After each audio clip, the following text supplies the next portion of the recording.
In the heart of Lincoln, America. Here's 93.7 The Ticket's Jake Sorensen. Did seem kind of meh. And Steve Sipple. Surprisingly good.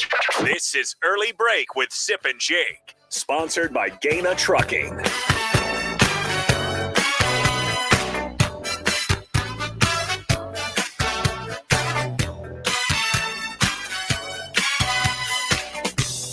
Good morning. Happy Wednesday to you, Steve Sipple, Jake Sorensen. Early Break, full show ahead. We are officially, Sip.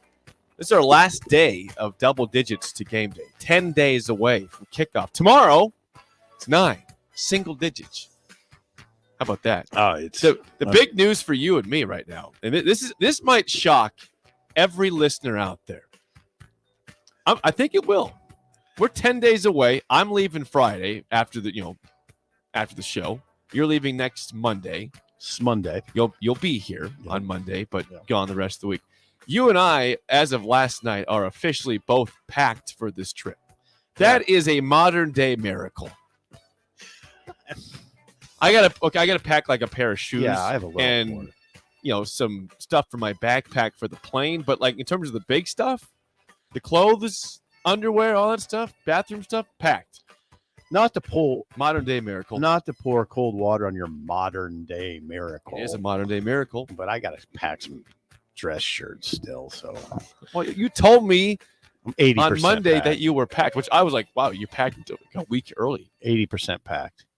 Dark out there. I think a little foggy, by the way. A little foggy, kind of like it probably will be in Ireland. Yes. Got to be careful out there, too. My neighbor has been hit by the same bicyclist 3 times. Not motorcycle, a biker. It's a vicious cycle. All right. God, I fell for it. Went for the joke hour again. Look at me going right into that. See that? I fell right into it. Well, the weather set it up. You didn't set me up for a joke. The weather set it up. It's a vicious cycle. Damn it. All right, that will be the last one today. No, it won't. No, it won't. There might be one other You're going to fit some more jokes in there somewhere without me knowing it. There might be one You're ridiculous. You like that one, You're though. just straight up ridiculous. And Gus liked it. That's the good It was thing. a vicious cycle. All right, we got some Chenander to work through. Yes, yesterday after practice, we heard from Eric Chenander, defensive coordinator, some players also. Bill Bush was out there as well. I'll get to plenty of his comments as the show goes on. I loved what Bill Bush said yesterday. Loved what Bill Bush said. If you're just driving through from Albuquerque, we're talking about the Nebraska football team right now. Yes, the Nebraska who plays in 10 days in Dublin, Ireland against Northwestern in a game that counts. It's week 0, and there goes the microphone. But, yeah, good luck with that one. Yeah, might have to hold it like that the whole show. But Nebraska does play Northwestern in 10 days in a game that absolutely matters, trying to get off to a 1. I'm just saying, sometimes people think week 0, think it's an exhibition game. Like it's week 0 right now for 4 weeks of the NFL preseason. I'm going to turn off your mic for a second. Just turn it off. Yeah. You can bring it over there. Sure. Why not? Yeah. If you're just doing Sip just busted his microphone, and I'm not going to be able to fix that until the break because it's going to take some time. But he'll be fine. You got it? Can you make that work? That's what we do. Yeah. Sometimes you just got to deal with show issues there, and we'll be fine. Put me on mic 2. No, you're on mic 4 there. Mic 4. You are on mic 2. You decided to opt out of mic 2. All right, let's go. Yeah. Eric Chenander spoke yesterday, Sip. He was talking about how there's some position battles going on for Nebraska as they get closer to game day. And wouldn't you say, if you had to describe Nebraska's defensive camp, it's been a very good camp, has it not? I mean, has it been – I haven't really heard much bad things about the defensive side of the ball this camp so far at all. I'd say it's been good. Their second scrimmage was better than their first one. What we do, though, when we start making, definitive statements about something we didn't see, we're just sort of using our imaginations, right? Not completely, because we're going off of what people tell us who saw the scrimmages. And, I generally believe what I hear. So, yeah, I'd say they have had a good, solid, drama-free preseason camp. and certain players, I would say, have played well. O'Shawn Mathis, particularly in the last scrimmage, played well. Blaze Gunnerson played well, so they had a pass rush going to a certain extent. They can't bring down the quarterback. So it's kind of hard to know, but I don't know. I thought Chenander was sort of interesting yesterday in talking about kind of the more mundane things about what he was looking for. But I think about this stuff all the time. Substitutions have to be executed cleanly. Mm-hmm. You got to move in and out of packages seamlessly, and that's substitution generally. But those elements weren't as good in the first scrimmage as they were in the second, what you'd expect. So all that, I mean, Jake, what it comes down to is guys like Chenander and Bush and Whipple. God, they have a lot of bases to cover in football. There's a lot that can go wrong. God, there's a lot. Yeah, we've seen it with our very eyes. Games that just are still unbelievable how they unfolded because of certain moments. There's just a lot that can go wrong. But yeah, yesterday I was frankly, now we can stay on the defensive jag if you want. I was more interested in what Buschini said. We'll get to that. The black shirts will be awarded either Monday when right before Nebraska leaves town. They leave Monday. Yeah, no, I'm going before they are. Or Tuesday when they get there, so they could have kind of like a little Irish ceremony. Okay. But the black shirts will be awarded then. As far as position battles, I noticed on the rundown you indicate there's some hot position battles. I don't know that there are a lot of that. Well, there's one, right? There's one for sure. The nickel. He mentioned the nickel spot in that it's a, he characterizes it as an or situation, which means it would be Isaac Gifford or Chris Kolarovic. Thank you. Or Javen Wright. There we go. Yeah.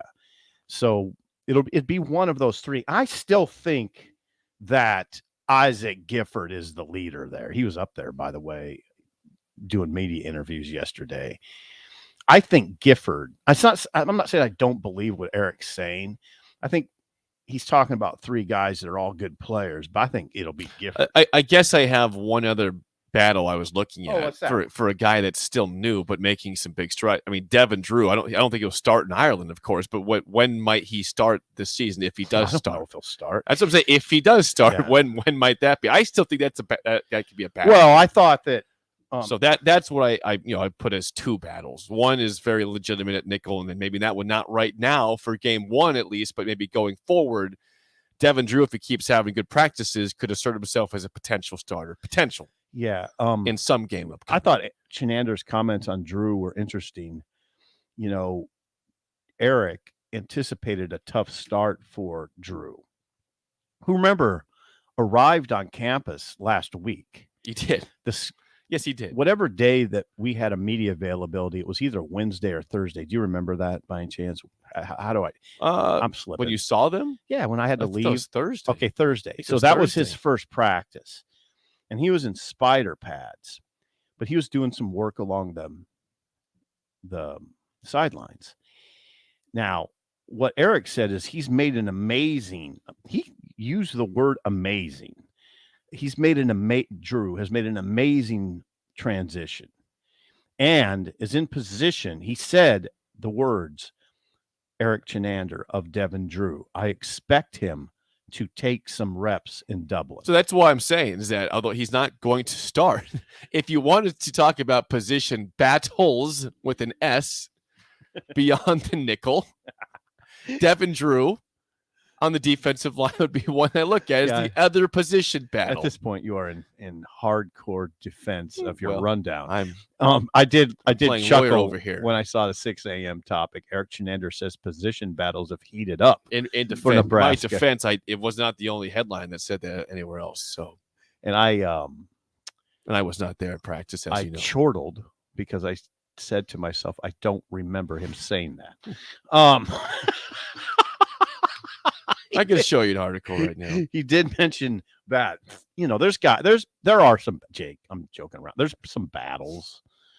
I mean, and they're not just they're not just for starting jobs. Well, there's guys battling for time. Well, I mean, I know that we feel like at this point Tommy Hill is going to start at cornerback. Like that's a lock. But I think if you want to talk about a potential battle, Braxton Clark still wants to be in that equation at cornerback, or even at safety. You've got more than two guys that feel like they can start. It sounds like Tommy Hill's locked that up. Right.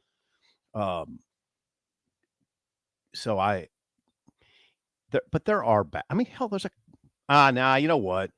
I had we'll say a source last night. I know I'm skipping over to offense, but I don't think there's a battle with Chubba Purdy and Casey Thompson. I don't. It's overblown a little bit. Casey Thompson will be the starter. How many people really thought that in the next 10 days there would be a change from what we think is going to be with Casey Thompson? I thought it's very limited amount of people. It felt like in recent days, people were. I mean, Chubba did make a night. I think Chubba has had a good camp, but he would really have to. Right, you can make a push all you want, but Nebraska, I think, entered the offseason. Correct me if I'm wrong here, but I think they entered the offseason with the impression that Casey would be the quarterback until proven otherwise. Right? Yes. Is that kind of what the takeaway was, or the impression? I think the so. Goal. I think we're burying the lead a little bit. Happens once in a while on this show. I thought Brian Buschini, he's the transfer punter from Montana. As you like to call Brian Boom Sheeny, punter, who's on the Ray Guy Award watch list, by the way. Good. He said that it's now I have said, and he didn't say this, I have said it because what I've heard is he was a little underwhelming in the spring. So I asked him, how's your, I was wondering, how's your August been compared to your spring? And he says it's been much better. In fact, he said it's been by far the best camp I've had in my time as a punter, high school or college. This is the FCS punter of the year talking. This is the punter that averaged 46 yards on 75 career punts at Montana. He said, I just got a lot more consistent this summer. I put some work in. I'm super excited to see what the punt team can do this fall. Now, he expanded a little, and it's interesting. He said, I've got some really, really good players around me. Long snapping is at a really, really high level. Coverage is at a high level. I'm super excited. He changed something. Now, I want to address this because it's interesting. He changed a huge mechanical part of his game. And now I saw people on the message board going, oh, that's great. Why would he do that? He led the FCS in punting. It was the best there was. Well, what I would say to that, and you would understand it, is because you got to make adjustments all the time, right?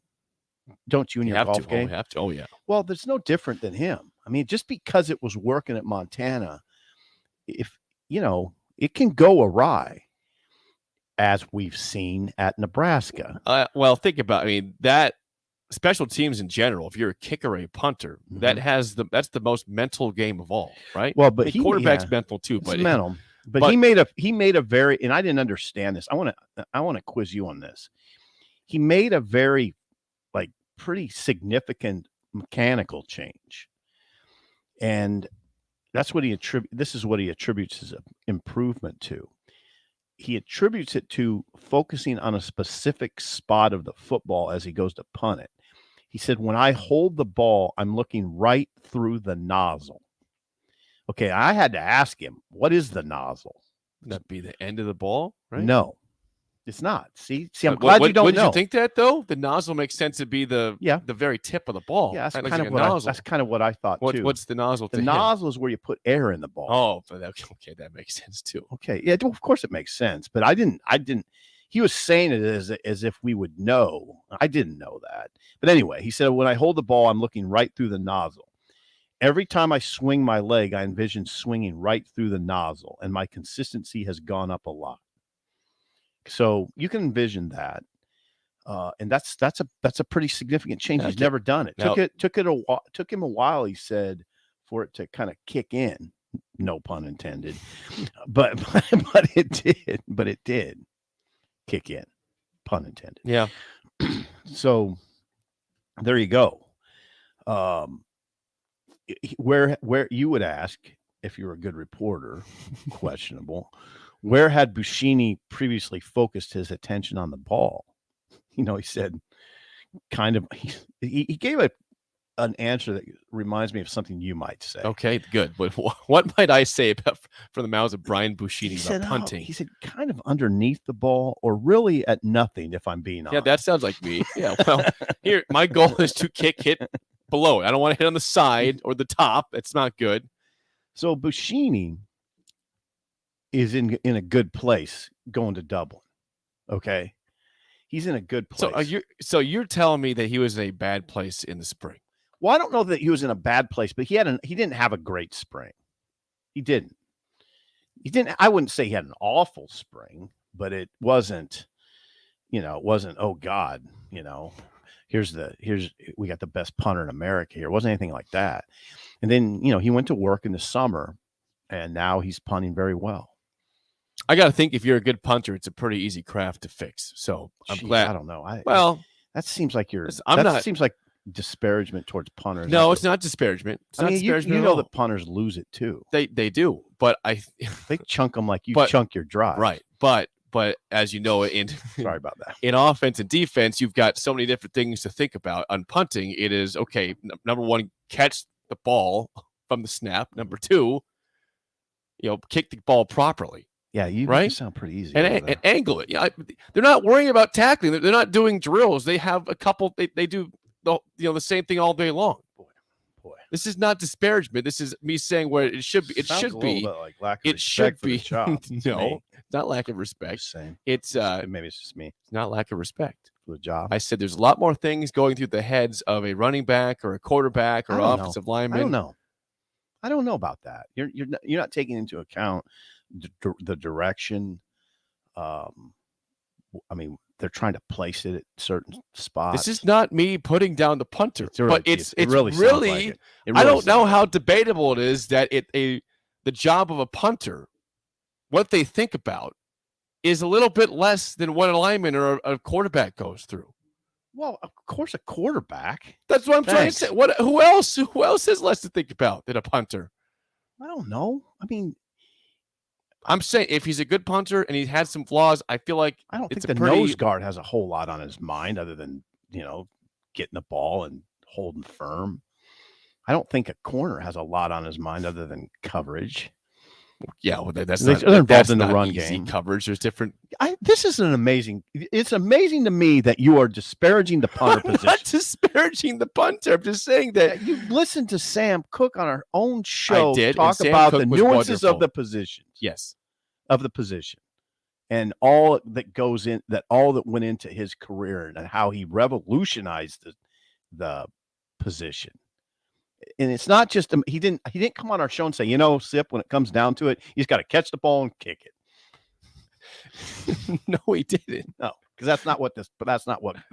Sam Cook is a phenomenal punter because that is an inaccurate representation. He had a great career. That is an inaccurate representation of the position. Sip, it's just a matter of catching the ball and kicking it. Here's Matt G to chime in before we get to Vince in the hotline. Punting is like golfing, as you pointed out. Punters get in their head more than any other position. I don't know. Kickers get in their head too. Place kickers. I think probably more so than a punter. I punted in high school, and one different movement of the ball, that punt is out of control. Thank you, Matt G.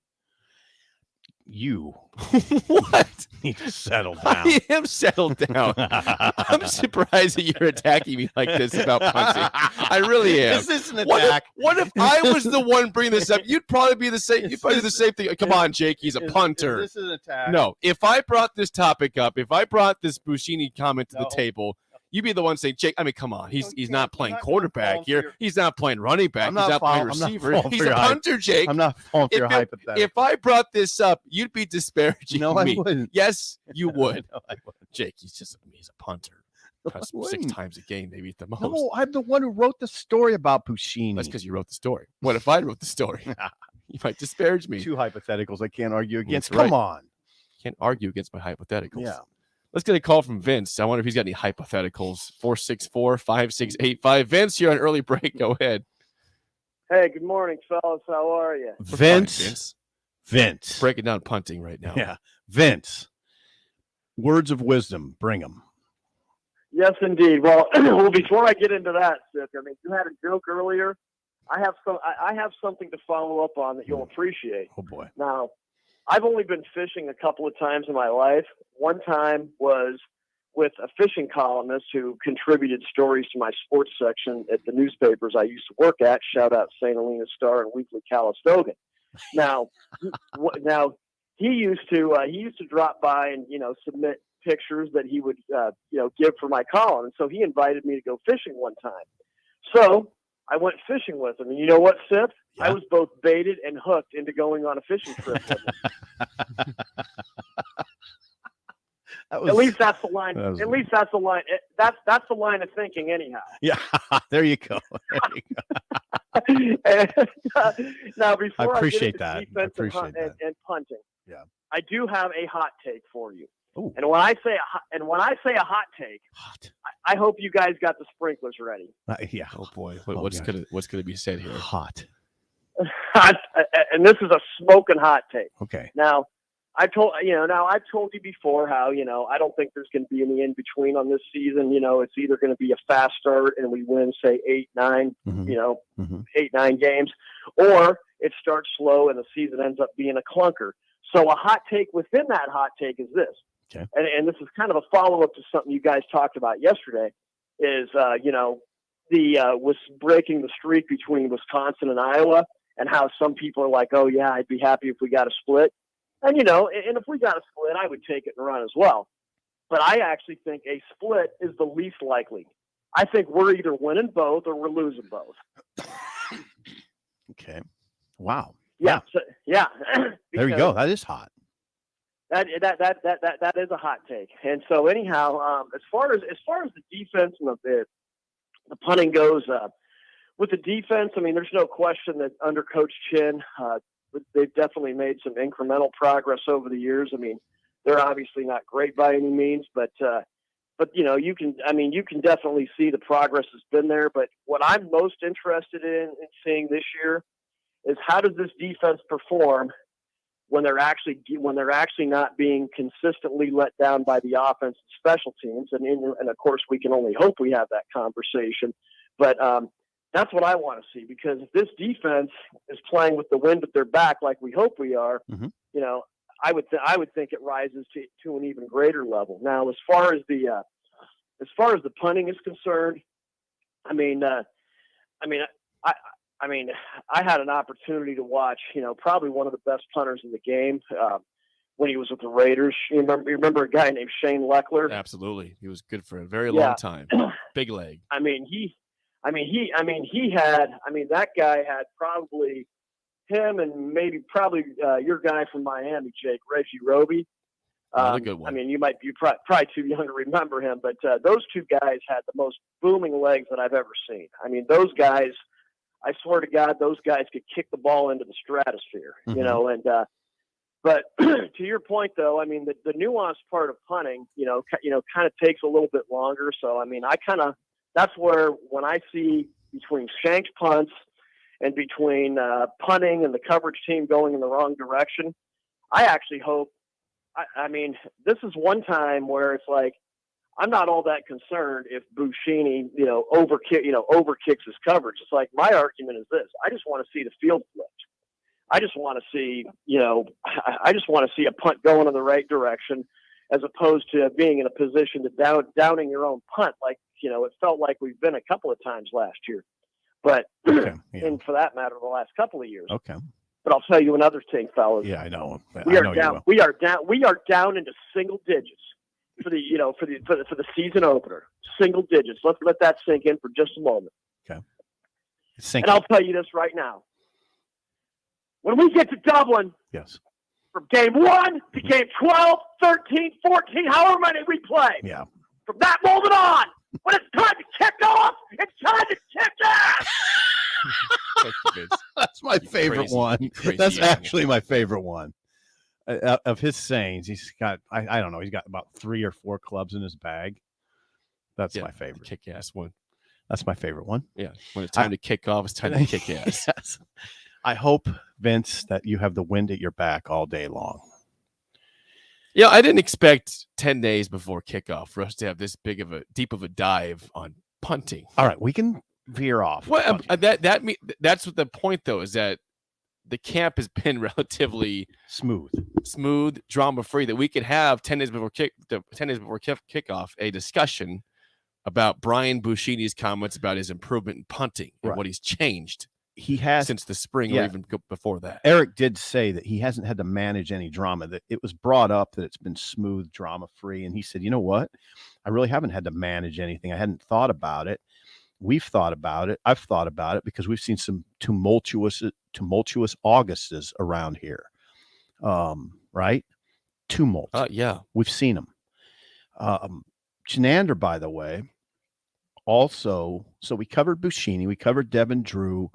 We covered that he thought the second scrimmage Sunday was better than the first one. I thought the most interesting thing that Eric Chenander said yesterday was when he was asked a very good question at the very tail end of his 13-minute appearance before the media. The very last question was, hey, you face the offense every day. What do you see? Now, this is coming straight from Eric Chenander. Now, this kind of backs what we talk about, but it's nice to hear it from the man who faces this offense every day in practice. He was asked, who would you say is the scariest playmaker? He said there are a ton of playmakers on offense. He was asked, so who's the scariest one? And I thought it was illuminating what he said. First off, Eric Chenander said those running backs are doing a really good job, which is what we've heard. He said it's hard for me to even know who's in the game because they're all hitting it so hard and they're making good runs. He's asked for the scariest playmaker, and he mentions the running backs first. Then he says Trey Palmer has done an excellent job of making plays at the R receiver spot. He didn't say our receiver spot, but that's where he plays. He said Trey Palmer's done an excellent job of making plays, LSU transfer. And then he said something that I would think would get your attention. What's going to make me perk up? Yeah. Travis Vokalek is a matchup nightmare, he said, of the 6'6", 260-pound senior tight end. Well, Nebraska did finally throw the tight ends last year with Austin Allen being a first-team All-Big Ten player. If they continue to throw to them like other Big Ten teams do, then good on them. I hope they do throw to Travis Vokalek as a matchup nightmare. Yeah, we saw him make some good catches. The Michigan State catch still sticks out that he went up high for to make a great grab. Mm-hmm. Throw it to him more. Give the man some chances. Yeah, give him some chances. So I thought that was good. In a big picture sense, he said the offense has transitioned well from the spring to the fall. We don't probably think about that enough. You know, they put in basically a new offense in the spring. Now it's the second time through and it's going more smoothly. As you would hope. Yeah. Yeah, it's going because there's the it's game going more smoothly. The spring. Somebody asked me on another radio program the other day, who is the main playmaker on offense? And I said exactly what basically Chenander said. So I felt some degree of validation for my incredible perceptive mind. I said that's one way to describe it. I would say Anthony Grant, and then I'd say Palmer, and I'd say Vokalek. Two guys that we really haven't seen at all. Right. But those are the guys. See, that's why you enter the game next week with excitement and anxiety a little bit, because if those are the two guys that are the playmakers, you're excited to see three them. Guys. Well, we've seen Vokalek. Yeah. Okay. Yeah. But Anthony Grant and Trey Palmer, we have not seen besides the spring game. Was Grant in the spring game? I forget. Was he here for the spring game? Yes, he was. Okay. All right, just making sure. Made a 60-yard run in the I was spring just game. making sure. Okay. Anthony Grant? Just reminding. What were you doing? I was watching the spring game. He made a long time ago. He made a 60-yard run. But we haven't seen him in an actual 60-yard run? I saw the run. But that's why he got tagged. Someone thought they tagged him like 5 yards in. So, yeah, give him a 60-yard run, okay? Yeah. He got tagged. Wasn't actually real. But anyways, we haven't seen those guys in the game. So there's a level of excitement and a level of anxiety. I think you're going to see Anthony Grant. I think you're going to see a very tough, first of all, very rugged runner. Bill Bush puts his offensive guys through tackling drills. He puts his offensive guys through tackling drills. He doesn't put Grant through them much because he's going to be used a lot. They're going to ride him a lot. I was going to say, how many carries do you expect him to get in a game? I don't know. But he's also going to return kickoffs. Will they let him get hot is my question. He's going to return kickoffs too. Irvin made a big push, as we've talked about, Gabe Irvin. And I think he'd be your second running back, right? I think he would be your second running back. I just really want to have Nebraska let a running back get hot. Hot. If he's on fire, don't take him out. Like Vince's take. Yeah. Hot. Self-described hot take by Vince. Are we going to fix this microphone? Yes, we are. During the break, I will do my best. Before we talk to Sean Callahan next on Early Break on the Ticket. Gaina Trucking is hiring CDL Class A and B drivers. Gaina Trucking guarantees a 40-hour work week year-round, and their strong team culture makes it not a job, but a career. Gaina Trucking offers health, vision, and dental insurance, 401k with company match, an employee assistance program, and other bonus programs. Build a better career today with great team culture at Gaina Trucking. Learn more and apply today at GainaTrucking.com. Yo, it's the captain, Rashawn Jackson. Join me this Wednesday at Wingstop at 28th and Superior from 11 to 2 for Husker Sports Talk and, most importantly, wings. That's Wednesday at Wingstop at 28th and Superior, the official sponsor of the captain. Order wings ahead at wingstop.com. See you there. Lincoln's first distillery is now bigger and better than ever before. Join Sideshow Spirits this Thursday, August 18th, as they celebrate their grand opening of their renovated space and distillery. Doors open at 2 p.m. with free tours, free cocktail and spirit samples, and free appetizers. The cocktail bar is open from 4 to 11 p.m. to celebrate. Check out their bottle and merchandise store, private tasting room, and event spaces. It's the Sideshow Spirits grand opening this Thursday at 16th and P. Allo means business. Allo means local business. Allo means big business. Allo means small business. No matter your business, if you need reliable phone and internet connectivity, you need Allo. Local service and same-day dispatch. Free installation. Symmetrical upload and download speeds. If your business relies on communication, rely on Allo. Allo means business. Visit allofiber.com/business.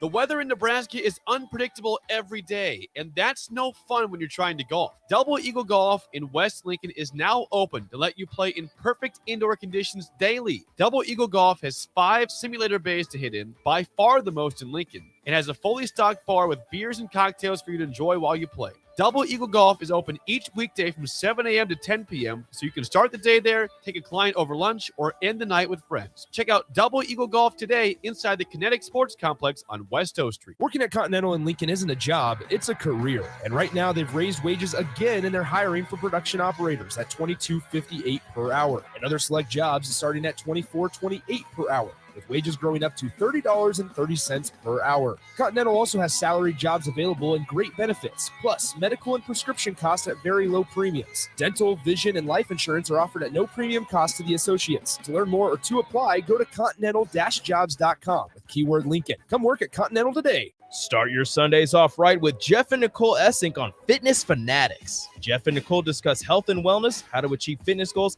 and more through the life of gym owners and gym goers. It's Fitness Fanatics from 9 to 11 a.m. on Sundays on 93.7 The Ticket and theticketfm.com. The Salt Dogs are back with the best lineup for a night out in Lincoln, including Fireworks Fridays. Every weekend homestand at Haymarket Park begins with baseball and post-game fireworks set to your favorite music. Baseball, a big light show, and the best view in town. There's no better place to be on a summer night in Lincoln. Lead off your weekend the right way with Fireworks Fridays. Get your tickets at saltdogs.com. Trendy or traditional, Gary Michaels Clothiers specializes in men's tailored clothing. Off the rack or custom made to measure, there is simply no better shopping experience. Offering designer furnishings, sportswear, shoes, outerwear, and accessories for a man always concerned at looking his best. With world-class tailoring and personal service, all makes Gary Michaels Clothiers Nebraska's premier store for men. Come visit us now at Village Gardens, south of 56th and Pine Lake Road in Lincoln. Victor deployed for the first time to Afghanistan in 2003. At 4 a.m, my phone rang. They said, "I regret to inform you that your husband was wounded in action." Victor sustained a moderate traumatic brain injury. I was doing school full-time, and I was also then caring for Victor. One of the most important elements of caregiving is taking care of yourself. I just didn't want to forget that I also had goals and that I also had a life.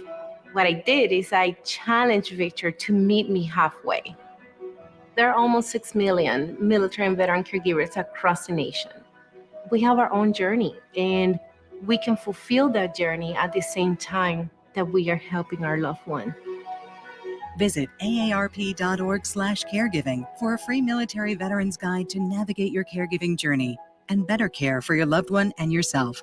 Brought to you by AARP and the Ad Council. This I'm not on drugs. I'm not drunk. is Early Break with Zip and Jay, brought to you by Gaina Trucking. Weekday mornings from 6 to 8 on 93.7 The Ticket and theticketfm.com.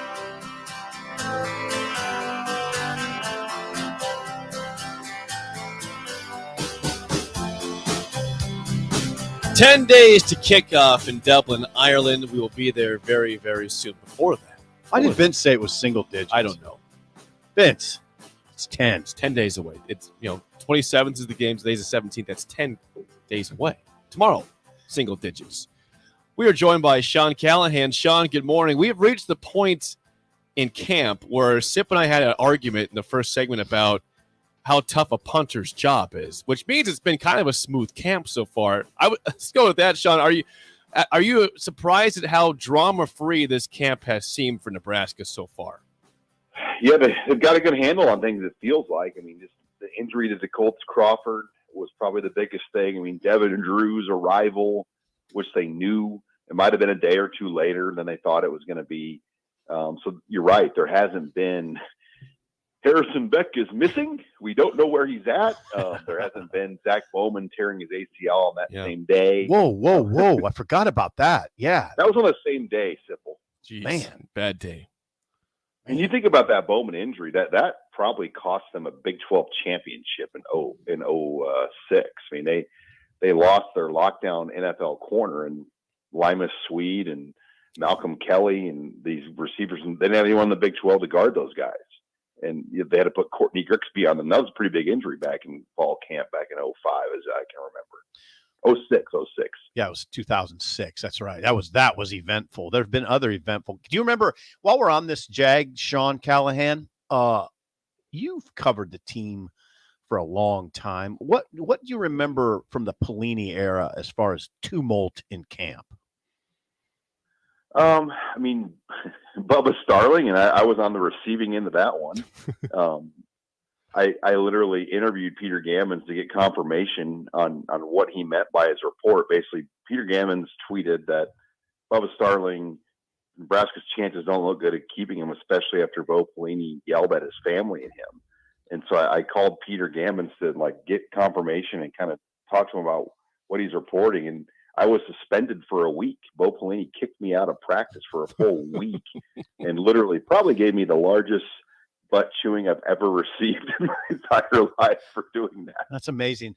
That was tumultuous. Now you were the main person on the receiving end, but didn't that cause didn't he ban us for a few days? I think that was Deshaun Fisher. So he banned us for Sean Fisher. That's right. Sean Fisher broke his leg in camp. Okay. And one of the I hate this. I want to say it was Matt Schick, and Matt Schick could probably share the story now. Years on, he shared it before, but they were trying to get confirmation and report the injury out of practice, and they called Sean Fisher, and he was on the operating table, and then so Bo Pelini just lost it at that point, kicked everybody out for at least a week. Yeah, people forget, and that's when, Sean, when we always refer to camp tumult, that's what we're talking about. We were out. He pushed us out of practice for I think it was 7 days. 7 days. Yeah, I mean, we've back to the topic here. We've had nothing in terms of stuff like that you need to worry about. You got to go back to Frost's first year. Jebbia, they announced the depth chart. Jebbia went to fan photo day, or the student scrimmage, they called it, the Boneyard Bash, I guess it would have been, and took part in all those things. Then on Monday morning, left practice, didn't show up. And then they played Akron that week. I mean, it was that was drama. So, Sean, what did you hear about Brian Buschini's spring and compared to what it is now, compared to what he's done in August? Well, it was inconsistent from all things you heard. And honestly, we saw a little bit of it in the spring game, but you just kind of wanted to brush it off because you knew this guy was good. I mean, he was the FCS punter of the year and an All-American. But I think, my guess is he had a lot of mental pressure coming here and, stepping in and being at this level, and he wanted to do really well. And it just didn't go well out of the gates at times for him. But he's got unbelievable resources with NFL punters helping him and working with him. And clearly has not been an issue for him in August. Tommy Hill, Sean, Tommy Hill has created quite a bit of buzz in this camp, the ASU transfer corner, as he locked down that corner spot opposite Quentin Newsom. And then go ahead. Sorry, finish out there. No, go ahead, Shawnee, go ahead. There's no doubt Tommy Hill, I think, is going to be a starting corner. I mean, I look at O'Shawn Mathis and Tommy Hill and those two guys right there. I mean, they at least on the cusp appear to be difference-making guys on this defense that they've brought in. I mean, and Tommy Hill, if you're trying to replace a guy like Cam Taylor-Britt, hopefully, this gives you somebody that can at least be at that level. I'm not saying he's a second-round draft pick, but he's a guy that, from all reports, is as athletic as anybody on this football team. Yep, that's right. That's what I've heard. That's exactly what I've heard. Sean, even the most grizzled coach they just can't deny it. The guy's got a ton of talent. So we're just going to see. Now, the key will be is if he can be consistent. What else? Go ahead, Jay. Sean, I'm curious on offense for Nebraska. Obviously they killed Northwestern last year 56-7. Everything went right, but you have a new coordinator, you've got a new quarterback, you've got new receivers. Do you expect Nebraska's offense to click well against Northwestern and Dublin? Or do you expect to see kind of a little bit rust being game one and also so many new pieces and a new coordinator? They got to run the ball. If they can run the ball, I think it will click. But if they struggle to run in this game out of the gates, that's when it won't click. And that's the offensive line. They've got to get off to a good start up front and establish a running game. Otherwise, you put a lot of pressure on Casey Thompson in this game. Yep. Playing on grass, we don't know if it's going to be wet. But I think that plays into Northwestern's favor, grass surface. Nebraska doesn't have I was talking to somebody, the grass surface here is not in great shape. Number one, you had construction vehicles having to drive over it. We haven't gotten any rain until yesterday, all summer felt like. So that they're not getting a great grass surface to play on. Northwestern, plays in a great grass stadium. So that will be something to zone in on, the surfaces, because I do think that's an advantage for Northwestern is grass because they play on grass. Sean, do you have any big plans in Dublin? We're going together. I mean, are we doing anything crazy? Yeah, maybe we'll find it's a place where I've been there once. I mean, you can just walk around and find something new every day. That's the beauty of it. I wish we knew the schedule. It's hard to plan anything until we know what we're going to be doing for the work out there. Right. Thank you for saying that. Yeah. Yep. This is generally a work trip, but we'll find something to. You'll find fun times up there. Yeah. Sean said that Guinness beer is actually not bad for you. It's not that bad. Have some. Have a couple. Have a few pints. 10 days away. Sean, thanks for the time. We will chat with you again next week. Thanks, guys. Good stuff. Sean Okay. Callahan. So Sean's right. Not a lot of drama in this camp. I mean, the biggest drama probably occurred at Big Ten Media Days when quite a to-do was made about Frost not making an opening statement. That tells you that it's been drama-free. If that's as much as we can do here, that's pretty. I think the other takeaway from Media Days was that Garrett Nelson said he wanted to see Scott Frost happy again, right? It was two things. No opening statement and Garrett Nelson saying he wants to see his coach just be happy again. By the way, that's what we learned out there. Yeah, that was interesting. Mhm. Sean told me something last night that was interesting. He talked. I want you to think about this. Consider this. He talked to a reporter at Northwestern that covers the team. They have had only one media availability session with that team so far. One. So people complain around here about access, which is ridiculous. I mean, it's one of the most entitled takes ever, right? Northwestern has had 1 day of access this camp. How many have we had? Well, to be fair, has anyone asked for the access up there at all? That's not fair. I mean, I don't care how many people ask for it. That's not to be fair. They've had one. That's not much. That's one. That's nothing at all. One. Nothing. How many have we had? A lot. Yeah. What, 3 times a week typically? Yeah. Right? Yeah. Plus a couple sessions to watch for a half hour, 40 minutes. It's incredible. So yeah, that's why I don't complain about our access for 1 second. And I'm amazed when anybody does. Amazed. There's such a high degree of entitlement in that take that it's almost astounding to me. Northwestern has had 1 day of access. Think about now, what would we do if we had 1 day of access? What would we be talking about? A lot every of day? just hypotheticals. Yeah. This is what he might have said at practice today Yeah. about the linebackers or the offensive line. Thank you, Nebraska. Thank you. Thanks to Sean Callahan, as always. Thank you, Sean. Thanks, Sean. To Sean. Going I'm to his sure homeland. You think he's packed for the trip? No. But he's prepared. I mean, he has. Do you think he'd be shocked like me that you were packed by Monday of this week? 80% at least. I'm probably a little more organized than you give me credit for. That still stuns me about the packing. I assumed to be packing like tonight or tomorrow, or maybe Friday. What do we got next? The mailbag and song of the day is next on Early Break on the Ticket.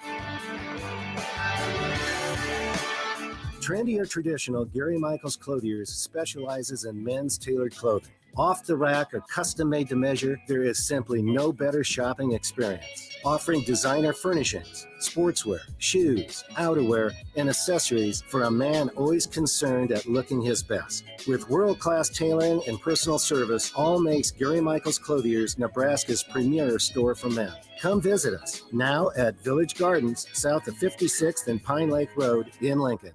Don't make a knee-jerk reaction when replacing your air conditioner. Good or bad, the decision you make today will save or waste money for the next 15 to 20 years. Just call Bryant. They offer some of the most efficient air conditioners available, up to 26 SEER. Let Bryant's specialists meet your budget and comfort requirements with their good, better, and best options. Call 467-1111 or visit BryantLincoln.com to schedule your free estimate. Bryant Air Conditioning, Heating, Electrical, and Plumbing. We do whatever it takes. Please enjoy these next few moments of relaxation from Scott and Greg at Mendoza Family Insurance.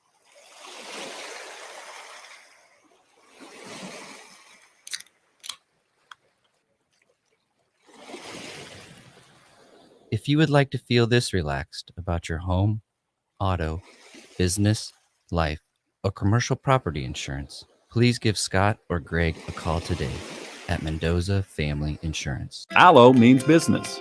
Allo means local business. Allo means big business. Allo means small business.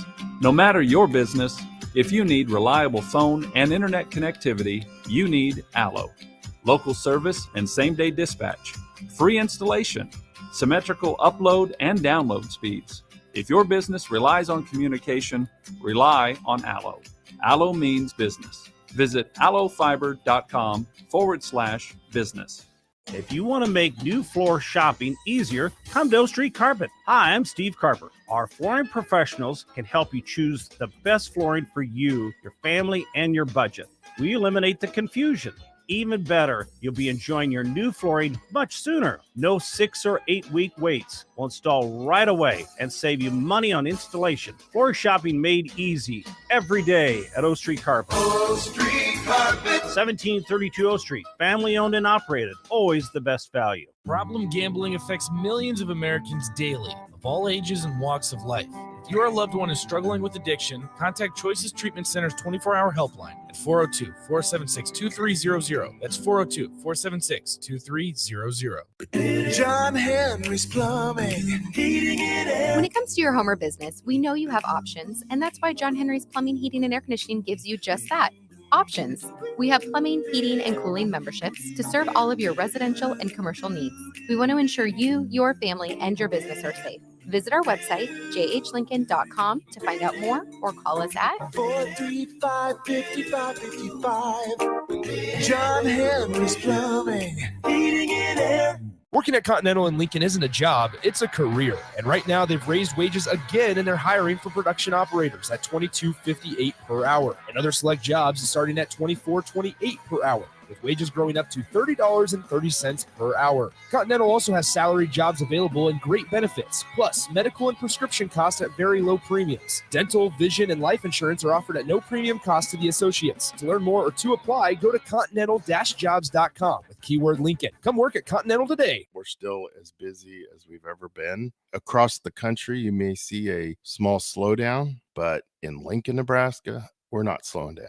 Bob Benish is the founder and president of Aspen Builders, online at aspenbuildersinc.com. Our Southwest Lincoln development is just going great as we keep growing in Southwest Lincoln. Down the road, we'll have a new school, so that's exciting. We also have a new development out in East Lincoln over by Hillcrest Country Club. Just a real neat subdivision because it features trees, great views. If you're concerned about interest rates, many lenders in town offer extended lock periods. So it's worth contacting a lender and asking them about an extended lock. That's a big deal. Make your dream home a reality and call Aspen Builders at 423-6811. Online at aspenbuildersinc.com. Your home is waiting at Aspen Builders. 93.7 The Ticket, Fox, KFXL weather. Brought to you by Bryant Air Conditioning, Heating, Electrical, and Plumbing. Areas of fog a possibility this morning, but by this afternoon, we should see plenty of sunshine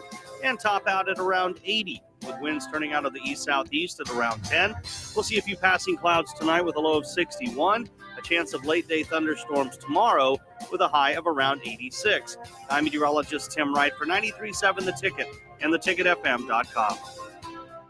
Hi, I'm Smokey Bear, and I made an assistant to help you prevent wildfires. Dude, I've got this. I've been camping since I was 5 years old. But I am a camping influencer. You know what? I'll bet you $5. Assistant Smokey, what is the best way to put out a campfire? To put out a campfire, drown with water, stir, drown again. Then make sure the fire is out cold by feeling with the back of your hand. Wait, really? I'll take the $5. Learn more at SmokeyBear.com. Brought to you by the U.S. Forest Service, your state forester, and the Ad Council. You love to bash his sports takes. Now, will you feel like an idiot if you're a big tough? If you're a big tough guy this morning, But you really love to voice your displeasure for his music choices. he stumbled on an issue that I did not think would generate this much passion and discussion. It's time for Jake's questionable song of the day on Early Break on 93.7 The Ticket and theticketfm.com. And everyone I've loved before flash before my eyes, and nothing mattered anymore. I looked into the sky. Well, I wanted something better, man. I wished for something new. Yeah, I wanted something beautiful. I wish for something true. In looking for a reason, man, something to lose. When the wheels come down, when the wheels come down, when the wheels touch ground, when the wheels touch ground, and you feel like it's all over, there's another round for you. When the wheels come down. From 2009, that's Wheels by the Foo Fighters. 464-568-5. 1 is bad. 10 is good. Texture rating on the Sauter Heyman Jewelers Song of the Day. Broken hearts will mend. This is our beginning. Coming to an end. Well, you wanted something better, man. Once again, your Song of the Day. No one would call that one of their biggest songs. It's good, though. That's Wheels by Foo Fighters. 464-568-5. 1 is bad. 10 is good. Texture rating on the Sauter Heyman Jewelers Song of the Day from 2009. Whoa. Whew. You can't go wrong with the Foo Fighters. And, boy, you went right. That was right. That hit a sweet Not spot. a huge song of theirs. It's done well, but it's not huge. No, but that's a beautiful song. It'll be in my head all day. Thank you, in a good way. I appreciate it. We'll address your awful punter take in a second, but We're going back to punter again. We are, because I got a Trump argument. Okay, I'm going to trump everything with this. Not Donald Trump. Donald Trump? No, we're not doing that. No, we're not doing that today. Hey, thank you for that. I mean it. That you could almost play that as a calm down, simple song. You just sat back. If you're watching, I just sat back like this. You could almost in play heaven that for as a a second. calm down, simple song. I don't think so. You don't think take so? It easy. Though. Take it easy. It's take it easy and only take it easy. Yeah. Okay. 9.5.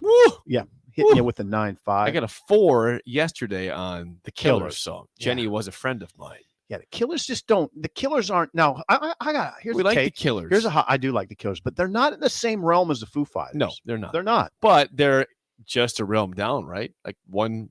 They're AAA compared to the Okay, majors. Yeah, but Now, some people are gonna say Killers are in the majors. I would too. well, okay, they're in the majors. Let's say like the Foo Fighters are the Yankees. Yeah. And the Killers are the Reds, maybe something Yeah. like that. Foo Fighters are a perennial Or all-star. the Rays, maybe. Let's say this: Foo Fighters are a perennial all-star, no matter what.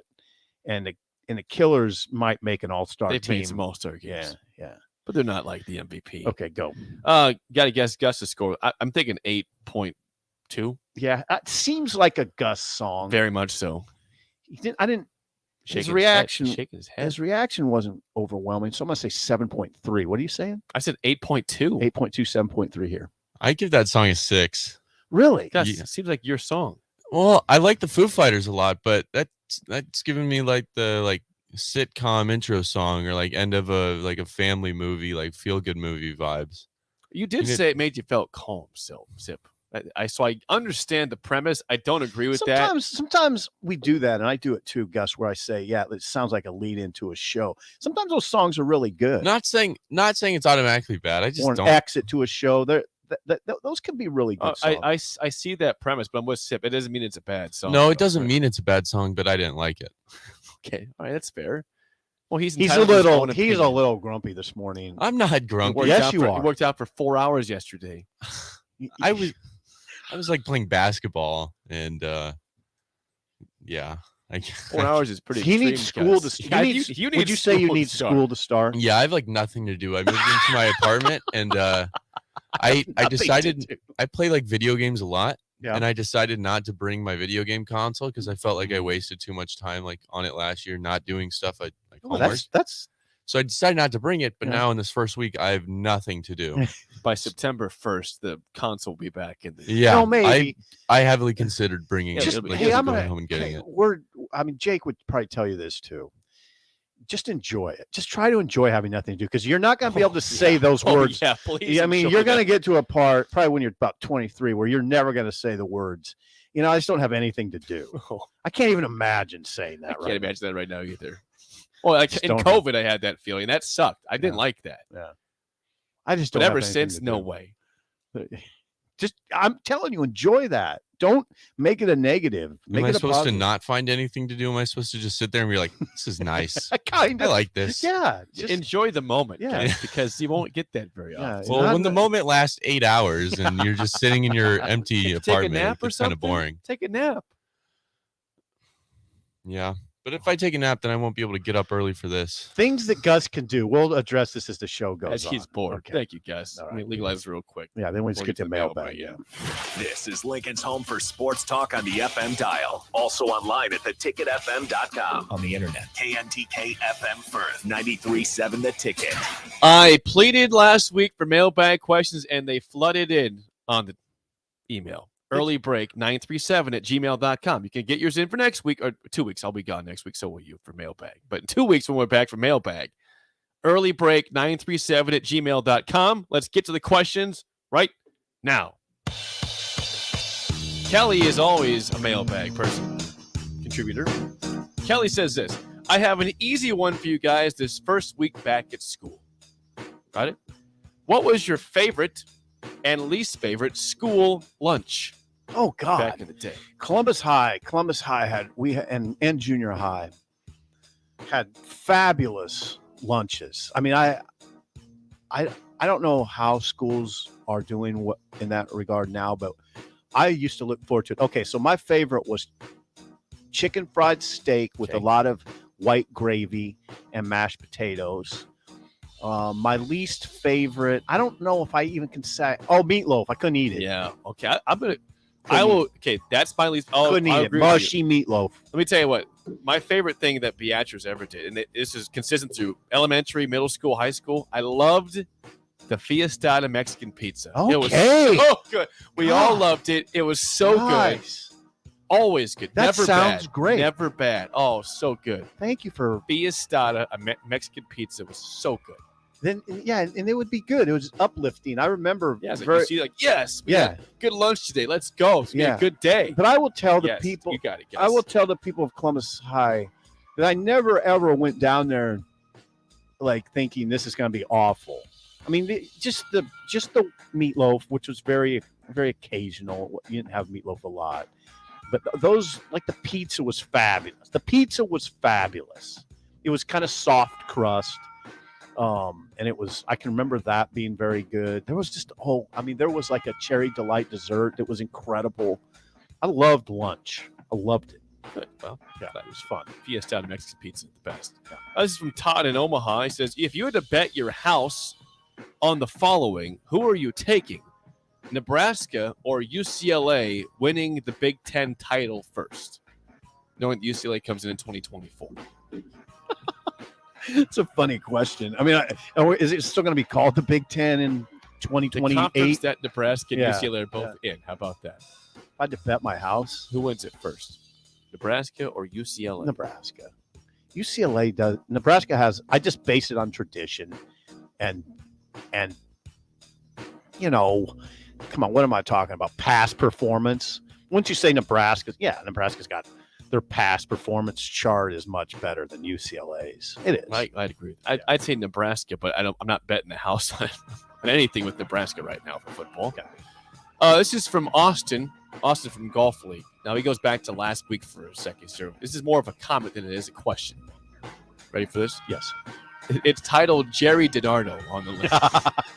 You guys may want to slam the brakes on Jerry DiNardo takes. He was certain we would make a bowl last year. He focused on our worst position group this year, plus quarterback, who, while he may be very good, isn't the picture-perfect 6'4", 225-pound quarterback. He had a record of 59, 76-1, and hasn't coached in 18 years. Nebraska would can its coach on the spot if we had as many blowouts as Maryland had last year. Any feedback to Austin's comment there? Not a question. I mean, Jerry's not. Listen, I like Jerry. What I always say to people who talk about Jerry's record is he got hired by 3 different, we'll call them Power 5 institutions, LSU, Indiana, and Vandy. 3 sets of AD/chancellors saw fit to hire Jerry DiNardo as their head coach. That tells me a lot right there. Last one we have time for is from Michael in Carolina. Says, what is your favorite style of football helmet? Is it chrome, matte, etc.? Matte for sure. I love those matte looks. Great, yeah. Not a chrome guy. Matte's awesome. Yeah, matte looks cool. There are instances where chrome looks good. For instance, when Purdue goes with their bright chrome, It like Notre Dame does that too, right? And it looks strikingly good. Pretty good. It does. It looks pretty cool. But generally speaking, when a team is wearing, like Michigan, when they go to the mat, it looks really cool. Yeah, I'm with you. We agreed too much there. We both agreed that Meatloaf was the worst and that matte helmets are the best. Yeah, and one other thing, in disparaging in this punter, when you disparage the punter position, disparage you say this thing where you say, Jake, that it's just catching the ball and punting it. I could say the same about golf, where you just got to step to the tee and swing, but it's not. But I know that it's not that easy, and that's the same with punting. That's the same with punting. It's you. I could easily say to you, "Oh, what's so hard about golf? You just step up there and hit the ball." It's not, but I know that it's not that easy. And in golf, you hit at least typically 35 shots per 9 holes. That is immaterial in this discussion. You hit maybe 5 or 6 punts. Immaterial in this discussion. A lot less punts than shots. But a lot more can go wrong when you got 35 versus 5 or 6. It's just the act of standing there and hitting the ball can't be that hard. I know that it is, though. Same with punting. So what you could have. You oversimplify the discussion when, in fact, you play a sport. You play a sport, golf, that you could oversimplify the same discussion. But if I'm playing well, I have 72 shots there versus 5 or 6. Like, I got to be focused for 72 shots. I'm bringing. If you keep talking, I'm bringing Sam Cook in here. I wish you would. Sam, I'm not putting down your position. I'm just pointing out the difference between golf and punting is there's quite a bit there. The premise I'm fine with, but the amount of times you got to focus is different. Top of the hour next, an early break in the ticket. If you want to make new floor shopping easier, come to O Street Carpet. Hi, I'm Steve Carper. Our flooring professionals can help you choose the best flooring for you, your family, and your budget. We eliminate the confusion. Even better, you'll be enjoying your new flooring much sooner. No 6 or 8 week waits. We'll install right away and save you money on installation. Floor shopping made easy every day at O Street Carpet. O Street Carpet. 1732 O Street. Family owned and operated. Always the best value. Hello, everybody. I'm Charlie Stone, and joining me in just a moment is Andy Goodyear, General Manager of Honda of Lincoln. But before I bring Andy on, I need to tell you about something that really got my attention. Just the other day, I saw on television Andy announcing that in the last 50 years, they had sold and serviced close to 100,000 vehicles. Thanks, Charlie. Yeah, actually, the number would be a lot higher if we add in how many repeat customers we have for service and that come back to buy cars from us over and over and over again. Now, Andy, tell everybody about your special offer. Well, as most people know, always trade for vehicles, but now we're offering for people to come in and sell us their cars. We're ready to buy, bring it on in, whether it's a year old or a few years old, and we'll pay them cash that same day. It'll be hassle-free, and we'll do it the Honda of Lincoln way. Come experience the Honda of Lincoln way of buying cars, 27th and Yankee Hill Road, or online at hondaoflincoln.com. Start your Sundays off right with Jeff and Nicole Essink on Fitness Fanatics. Jeff and Nicole discuss health and wellness, how to achieve fitness goals, and more through the life of gym owners and gym goers. It's Fitness Fanatics from 9 to 11 a.m. on Sundays on 93.7 The Ticket and theticketfm.com. Hey, it's Sean Callahan, and football season is here, and there is one place that has all the games, plus great food and beer specials. Tanner's Bar and Grill at 30th and Yankee Hill. Whether it's Thursday night football, college football Saturdays, NFL Sundays, or Monday night football, there's a great view of the game from any seat with different food and drink specials every night. Try the Blue Ribbon Reuben Sandwich or the Prime Rib French Dip or any of their famous chicken wings. That's Tanner's Bar and Grill at 30th and Yankee Hill. The weather in Nebraska is unpredictable every day, and that's no fun when you're trying to golf. Double Eagle Golf in West Lincoln is now open to let you play in perfect indoor conditions daily. Double Eagle Golf has 5 simulator bays to hit in, by far the most in Lincoln. It has a fully stocked bar with beers and cocktails for you to enjoy while you play. Double Eagle Golf is open each weekday from 7 a.m. to 10 p.m., so you can start the day there, take a client over lunch, or end the night with friends. Check out Double Eagle Golf today inside the Kinetic Sports Complex on West O Street. Don't make a knee-jerk reaction when replacing your air conditioner. Good or bad, the decision you make today will save or waste money for the next 15 to 20 years. Just call Bryant. They offer some of the most efficient air conditioners available, up to 26 SEER. Chapter. Let Bryant's specialists meet your budget and comfort requirements with their good, better, and best options. Call 467-1111 or visit BryantLincoln.com to schedule your free estimate. Bryant Air Conditioning, Heating, Electrical, and Plumbing. We do whatever it takes. Working at Continental in Lincoln isn't a job, it's a career. And right now they've raised wages again and they're hiring for production operators at $22.58 per hour. And other select jobs is starting at $24.28 per hour, with wages growing up to $30.30 per hour. Continental also has salary jobs available and great benefits, plus medical and prescription costs at very low premiums. Dental, vision, and life insurance are offered at no premium cost to the associates. To learn more or to apply, go to continental-jobs.com with keyword Lincoln. Come work at Continental today. John Henry's Plumbing, heating and air. When it comes to your home or business, we know you have options, and that's why John Henry's Plumbing, Heating, and Air Conditioning gives you just that. Options. We have plumbing, heating, and cooling memberships to serve all of your residential and commercial needs. We want to ensure you, your family, and your business are safe. Visit our website, jhlincoln.com, to find out more or call us at 435-5555. John Henry's Plumbing, heating and air. 93.7 The Ticket, Fox, KFXL weather. Brought to you by Bryant Air Conditioning, Heating, Electrical, and Plumbing. Areas of fog a possibility this morning, but by this afternoon, we should see plenty of sunshine and top out at around 80, with winds turning out of the east-southeast at around 10. We'll see a few passing clouds tonight with a low of 61, a chance of late-day thunderstorms tomorrow with a high of around 86. I'm meteorologist Tim Wright for 93.7 The Ticket and theticketfm.com. I grew up hearing that women are bad with money, but like many of you, I spent years paying bills, managing checking accounts, and taking care of my family. So turns out women are pretty good with money after all. And now I'm taking control of my financial future by saving for retirement. It's never too late to start, and there's a great website to help you. Check out WeSaySaveIt.org and jumpstart your retirement savings on your budget and your timeline. That's WeSaySaveIt.org. Brought to you by AARP and the Ad Council. Wake up, Lincoln. Come on, it's 6 o'clock. Rise and shine, rise and shine. It's time for Early Break with Sip and Jake, brought to you by Gaina Trucking. Live from the Copple Chevrolet GMC studios in the heart of Lincoln, America. Here's 93.7 The Ticket's Jake Sorensen. Did seem kind of meh. And Steve Sipple. Surprisingly good. This is Early Break with Sip and Jake, sponsored by Gaina Trucking.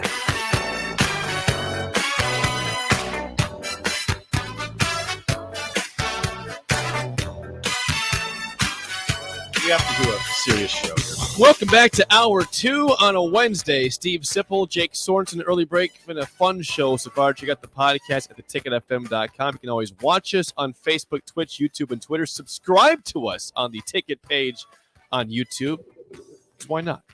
Get us at all times. It's easy to find us that way. If you subscribe to us, you can always, again, the show is sponsored by Gaina Trucking. You can call or text us all show long, 402-464-5685. We're going to get to a Bill Bush comments from yesterday in a second that I loved. But before that, speaking of special teams, and apparently my attack on punters this morning, which I don't think I am attacking them. I'm not saying you attacked them. I'm saying you disparaged the position. I did. Okay, let's read a text coming in from Bubba. And then an unnamed texter also that are attacking me for my, quote, attacking of punters. Disparagement. Bubba says this. Jake, let's go to a football field and let's see how easy it is to punt. I'd bet if I placed targets for you to punt on the field, you wouldn't get within 15 yards of any of the targets. All right, stop right there. I'm not a punter. I haven't trained to be a punter. I have not practiced punting since middle school, high school. I haven't done it. Brian Buschini or any Division I punter, that's all they do. Okay, I got a question for you then. I mean, you're losing this argument. You should quit while you're behind. Yeah, please. But okay, so your big take before the break was, Sip, golfers have to hit it 72 times in a round or whatever. And that's a good round. And punters only have to punt 5 times. Well, if you have so many repetitions, why are you still chunking your drive? Because you have more chance for error. when you do it so many times. You got to stay 'Cause there's focused. mechanical issues that crop up, Correct. like there are with punters. But they have less chances to punt. They're not if they punted 70 what I'm times a saying game. is I if guarantee you they have have some bad so punts. many. If you have so many opportunities for correction, why do you still chunk your drives at age 35? Number one, I'm not a pro. Are you at age? What I age? am a What, hack. how old are you? I'm 31. And you've been playing golf for how long? Since I was 6. Why are you still chunking then? I'm not a professional It's not easy. golfer. Yeah, it's not easy. That's my point. It's not easy. It's not golf's not easy. I didn't get a scholarship to go golf. I mean, don't I play just can't golf for a step living. up to a what do you call tee box and hit it 300. I can't do that. But yeah, you're not training for it. These punters, they practice punting. That's what they do. They're Division I punters. Well, you practice golf and you still chunk your drives and hit them right. Guess what? I'm a recreational golfer. I didn't get paid to do it at all. I'm not getting a scholarship. I didn't go play on the tour. All right, I play it for fun. You need to quit while you're behind. I'm Go not ahead. behind. It's helping my argument out No, here. it's not. It is. No, it's hurting. What else do you hear on the text line? Another one about punting. Someone says this: punting the football is more comparable to wedge play in golf rather than just the whole game of golf. Now that I can get behind, and I'm a terrible wedge player because my focus sucks in that moment. Okay, if you want to go that angle, that's fine. Wedge game is a big difference maker in golf, and that's where I fall apart. Yeah, thank you for making my point. Hey, let's go to Bush. Yes. Bill Bush. By the way, Bill Bush. One last thing. Buffet says this: Jake, you sound like a moron. I don't think so, but whatever you want to say. Well, you're taking it. I mean, I'm surprised you won't back down. I mean, it's fine. I generally don't. The point is this: I respect punters. They're very important. You know that I say that again. Punters are very important. And say what I you said the respect first time. them. Okay, thank you. I always have. Okay. Thank you.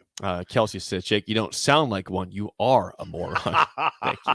All right. Thanks, Kelsey. I'm not saying that. I take this well, guys. You know that. I'm not saying that. Okay. Bill Bush yesterday, Nebraska special teams coach, was speaking after practice about several things. And here's one thing I loved that he tells his specialists, but which should be the case for the whole team, and actually, Sip, for all of us in life. Is that fine? Can you go with that? I do. I'm behind that. Thank you. Bill Bush was speaking when he goes back to the first meeting he had with his guys this year. He talked with his players about the term OE, which Bush terminology means doing the ordinary extraordinary. Right? Yeah. How simple is that? Think about our complaints the last couple of years about Nebraska football, where they just make everything look incredibly difficult, which should be basic for football. He's saying, do the ordinary extraordinary. What a concept. We could all use that. I agree with you. He says this, full quote from Bill Bush. We take the ordinary, we do it with great energy and fire. And I appreciate those guys, his players, for that. Now this is interesting and very common sense oriented. Quote, it's a big deal for us to do those things. For us, a great kickoff return, you know what? That's the 26 to 28 yard line. That's a great job. Nice punt for 41 yards. No return by the opponent. A great job. Do the ordinary, extraordinary, and then the big plays will come as we go through those things. Now, boom. I love that. That is a great message by Bill Bush. It is. And great. Okay, because I cover a team on every Saturday, one team, and it's a 12 to 14 hour endeavor. I don't see a ton of football during the season, but on off weeks, and then once Nebraska's season's over and I can watch the postseason, I noticed, and I know what you're going to say, but I'm going to make the point anyway. I was struck by how easily Alabama makes special teams look.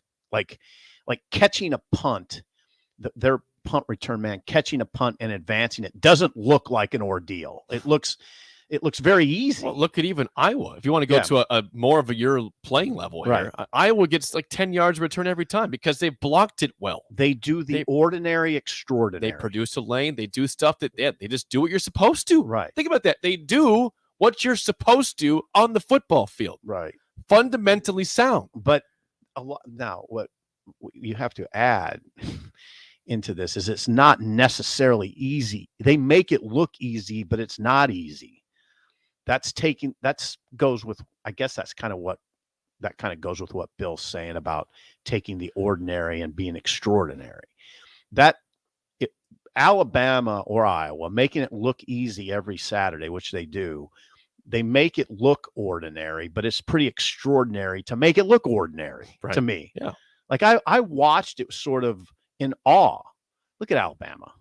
I mean, they don't have major issues on special teams very often. You know, well, they had kicker problems for a little bit. Yeah. Now that's got resolved, but that did cause them some issues. There's always going to be something in football. But think about that. We were stunned by that. We were stunned when Alabama had such massive kicker issues like this a few years ago. This seems unfathomable for Nick Saban. Right. And since then, they made it a priority to have a good kicker, and they've had it. Mm-hmm. So no, I'm with you on that Bill Bush message, the Nebraska special teams coordinator. I think, again, you don't want to go all in on, hey, there's going to be significant improvement. You got to see it. But, a lot of the principles are different. And it is heartening to hear Brian Buschini saying yesterday that the long snapping is really, really good for punts. The coverage is really, really good. You have Bill talking about this message. You have Bill's almost kind of youthful enthusiasm for his job. And he comes up to the media gathering yesterday and comes out the door and everybody's standing there and he goes, let's go. Big day in Lincoln, Nebraska. He loves what he's doing. High energy. Let's go. High energy. He might've been joking a little bit, but still it's high energy. So that's good. They need that. Everybody needs that. And you know what? He can bring some levity to a Bill's important in a lot of ways. And one way is he can bring levity to a very heavy season. The season feels heavy, right? Right? You're going to be full of anxiety at kickoff. I'm already there. It's 10 days away. At 5:30 p.m. Dublin time. That's when this game kicks off. You're going to be I will have no fingernails left. They'll be all bit off. Yeah. And I feel you. I get that. I'm kind of like that too. And I'm never like that. I haven't been like that for a while, but I'm kind of the same. We all know the importance of this game. I mean, it is the direction of the season. Could be. If they win the game, there's a great chance, not for guarantee, there's a great chance they could be 3-0 heading into the Oklahoma game. Oh, and we have 4 weeks of If beauty. they lose the game, I mean, what game's a given going forward then? I know. North Dakota, you're coming after a week of travel. I don't want to talk about it. We don't need to. Everybody knows the deal. Yep. That's why it's fun to talk about the season, but anxiety levels will be very, very high. They're not already high right now. Dublin. 10 days. Dublin. I'll be there in less than that. So are you. We're going to freaking going Dublin. to Ireland, baby. Yeah. Better get some books in your bag. 7-hour flight, buddy. 464-5685. Yeah, they have movies. Doc says this, DOCK Doc. He says, the difference between ordinary and extraordinary is that little extra. Meaning? Just a little more attention to detail, right? Okay. Yeah. This shouldn't be impossible. Mm-hmm. It shouldn't be impossible for Nebraska to clean up their act for what other schools are not doing in this conference. I don't see the mistakes that often in other schools I see at Nebraska. Right. In the past. Richard chimes in on the text line. Realize 90% of the teams don't have special teams problems. Not like Nebraska's. I mean, they might have some, but nothing like ours, which is every game. It's one part. It's not consistently just kicking. It's one game punting. It's one game kicking. It's one game returns. Punt block. What if Nebraska is much better on specials and also is as good defensively as I'm going to say as Eric Chenander seems to think they are. They could be an 8-win team then. Yeah. Like that's not me saying this. I'm saying if those come true, if they are a lot better on special teams, think about all the games last year that were within the score. All those eight of those losses were by one score. The other one was by 9. Mm-hmm. Special teams was a huge factor in the majority of those games. Mm-hmm.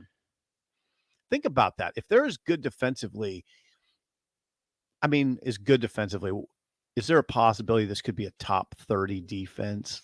That might be a little aggressive. That'd be a big jump.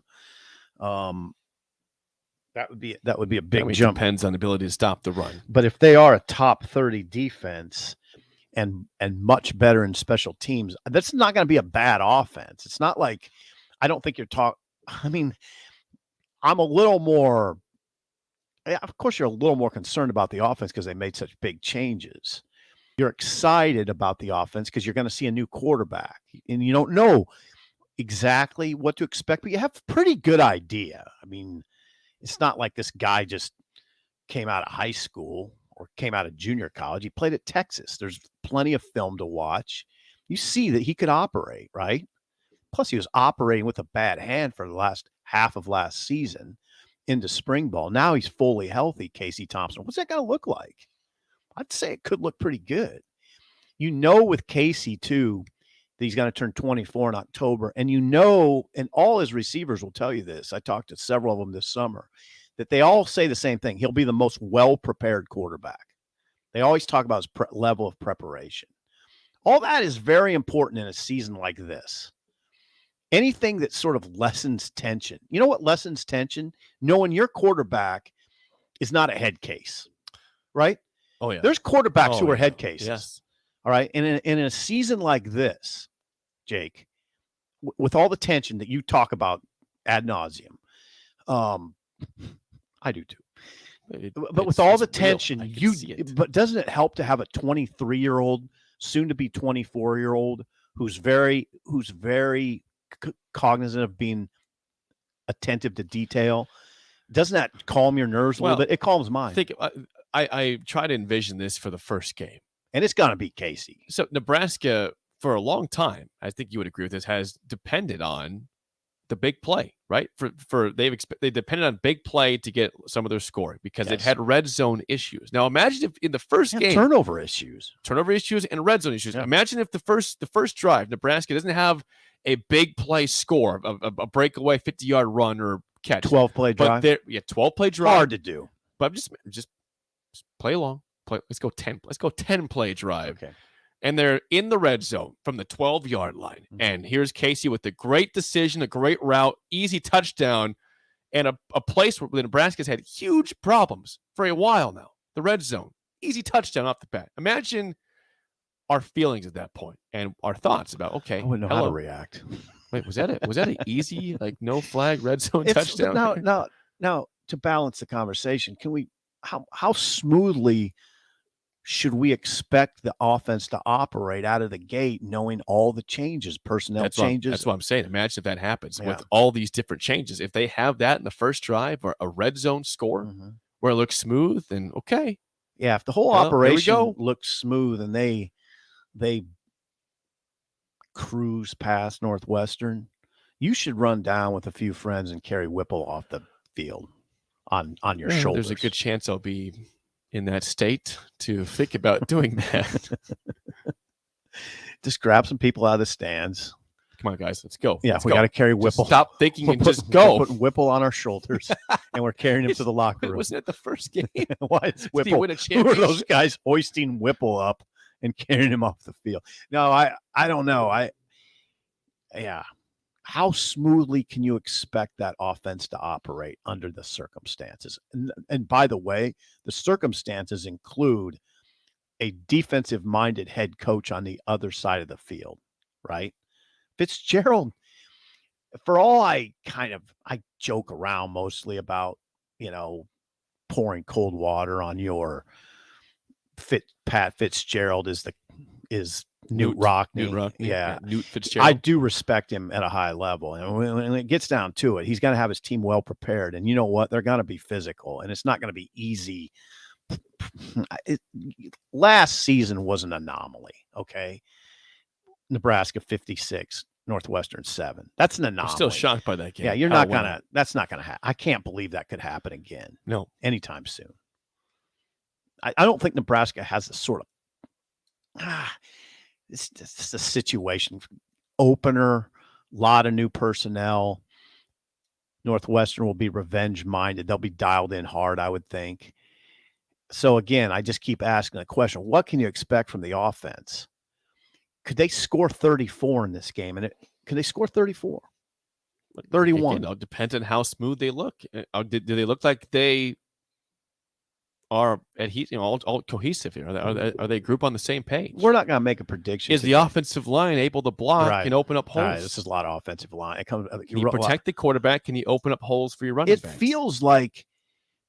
It doesn't feel like, based on, for instance, what Eric Chenander said yesterday, when he was asked, Eric Chenander, Nebraska defensive coordinator, asked, hey, by the way, Eric, what does that offense look like that you face every day? And as we said in the first hour, what did he go to right away? The running backs. And he said, what did he say? He said, I don't even know who's in there because they're hitting it so hard. They're hitting the line of scrimmage so hard and getting things done. Now, you could say, well, isn't that problematic for the defense? I'd say no. I mean, there's going to be some back and forth. The Nebraska defense isn't going to stop Nebraska's run game on every down in scrimmage. I mean, it's not realistic. So the offensive line must be doing something, right? If Eric Chenander's asked which players stand out, that's what he was asked. He didn't name any running backs. He just said, as a group, they've really played well, hitting holes hard. Doesn't that suggest that the offensive line must be moving somebody, right? They must be. They did it in the spring, okay? We've heard a lot about Anthony Grant and how well Gabe Irvin's playing. Somebody's moving somebody, right? Because those guys are they're making an impression. All right, that's good. That's good. I think that is a good run blocking unit up front. The concern I have is pass blocking. I mean, that's what my concern is. We've all been concerned about that for a long time. It hasn't gone away at all. So thank you for the text. Keep them coming. 402-464-5685. Call or text as always. Interesting take I heard about the future of the college football playoff. An idea. Okay. I want to get your thoughts on it and listeners' thoughts next on Early Break in the Ticket. It's tailgate season. Why would you bounce around from place to place for all your beverage needs when you could have it all in one place? Wine, Beer, and Spirits has everything for your parties with their 3 locations in Lincoln, Grand Island, and Omaha. It's the largest liquor store in the state, and here's the best part. You can get a drink from their bar and walk around with it as you shop for all your tailgate necessities. Locally owned and operated, it's Wine, Beer, and Spirits on North 27th Street in Lincoln. There's a lot of realtors in Lincoln, but don't get overwhelmed by all the names. Ben Bleicher with Professional Realtor Group at Berkshire Hathaway Ambassador Real Estate is your go-to option when buying or selling residential and commercial property. Ben's team offers unbeatable customer service and promises to make the buying and selling process as stress-free as possible. Call Ben today at 402-419-6309 for all your real estate needs. Ben Bleicher with Professional Realty Group at Berkshire Hathaway Ambassador Real Estate. No pressure, just professionalism. Don't make a knee-jerk reaction when replacing your air conditioner. Good or bad, the decision you make today will save or waste money for the next 15 to 20 years. Just call Bryant. They offer some of the most efficient air conditioners available, up to 26 SEER. Let Bryant's specialists meet your budget and comfort requirements with their good, better, and best options. Call 467-1111 or visit BryantLincoln.com to schedule your free estimate. Bryant Air Conditioning, Heating, Electrical, and Plumbing. We do whatever it takes. We're still as busy as we've ever been. Across the country, you may see a small slowdown, but in Lincoln, Nebraska, we're not slowing down. Bob Benish is the founder and president of Aspen Builders, online at aspenbuildersinc.com. Our Southwest Lincoln development is just going great as we keep growing in Southwest Lincoln. Down the road, we'll have a new school, so that's exciting. We also have a new development out in East Lincoln over by Hillcrest Country Club. Just a real neat subdivision because it features trees, great views. If you're concerned about interest rates, many lenders in town offer extended lock periods. So it's worth contacting a lender and asking them about an extended lock. That's a big deal. Make your dream home a reality and call Aspen Builders at 423-6811. Online at aspenbuildersinc.com. Your home is waiting at Aspen Builders. Hey, it's Sean Callahan, and football season is here, and there is one place that has all the games, plus great food and beer specials. Tanner's Bar and Grill at 30th and Yankee Hill. Whether it's Thursday night football, college football Saturdays, NFL Sundays, or Monday night football, there's a great view of the game from any seat with different food and drink specials every night. Try the Blue Ribbon Reuben Sandwich or the Prime Rib French Dip or any of their famous chicken wings. That's Tanner's Bar and Grill at 30th and Yankee Hill. Lincoln's first distillery is now bigger and better than ever before. Join Sideshow Spirits this Thursday, August 18th, as they celebrate their grand opening of their renovated space and distillery. Doors open at 2 p.m. with free tours, free cocktail and spirit samples, and free appetizers. The cocktail bar is open from 4 to 11 p.m. to celebrate. Check out their bottle and merchandise store, private tasting room, and event spaces. It's the Sideshow Spirits grand opening this Thursday at 16th and P. Beatrice Bakery. They ship cakes all over the country. True story. But take a look inside their shop and you'd have no idea. This is a Nebraska product through and through. Not some massive production plant. Local people making delicious cake just for you. So go see them in their new storefront location in downtown Beatrice. Grab some grandma's fruit cake, some chocolate rum cake, or my favorite, the turtle nut cake. And say hi to Rick and the crew. Beatrice Bakery. Online at beatricebakery.com. Welcome to our world of yum.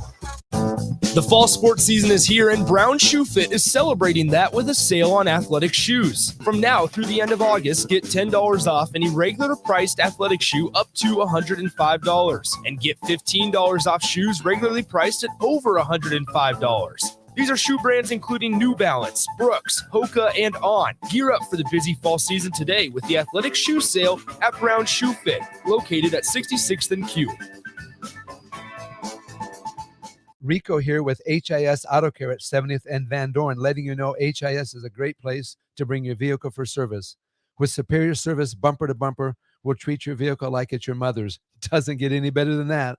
So call 402-488-8934 and HIS Auto will make you glad you did. 5% off, mention this ad, and for sure your mother will be proud you called. 402-488-8934, HIS Auto Care, 70th and Van Dorn. God bless you. Hey, buying a used vehicle sucks, and the biggest problem is who can you trust? Hey, this is Carl from Price Right Auto out here at West O Street in Lincoln. Here's what customers have told us they want from us. They want transparent pricing with no games. We have all of our pricing on our website, plus a Carfax report. We don't want to buy a lemon. We include a 3-month warranty on all of our vehicles. We don't want to play games. Just make it simple. You saw that with non-commissioned salespeople. Can you trust us? Just check out our Google reviews.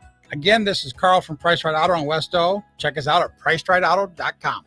I'm Smokey Bear, and I made an assistant to help you out because only you can prevent wildfires. Hey, Assistant Smokey Bear, call me Papa Bear because I'm grilling up dinner.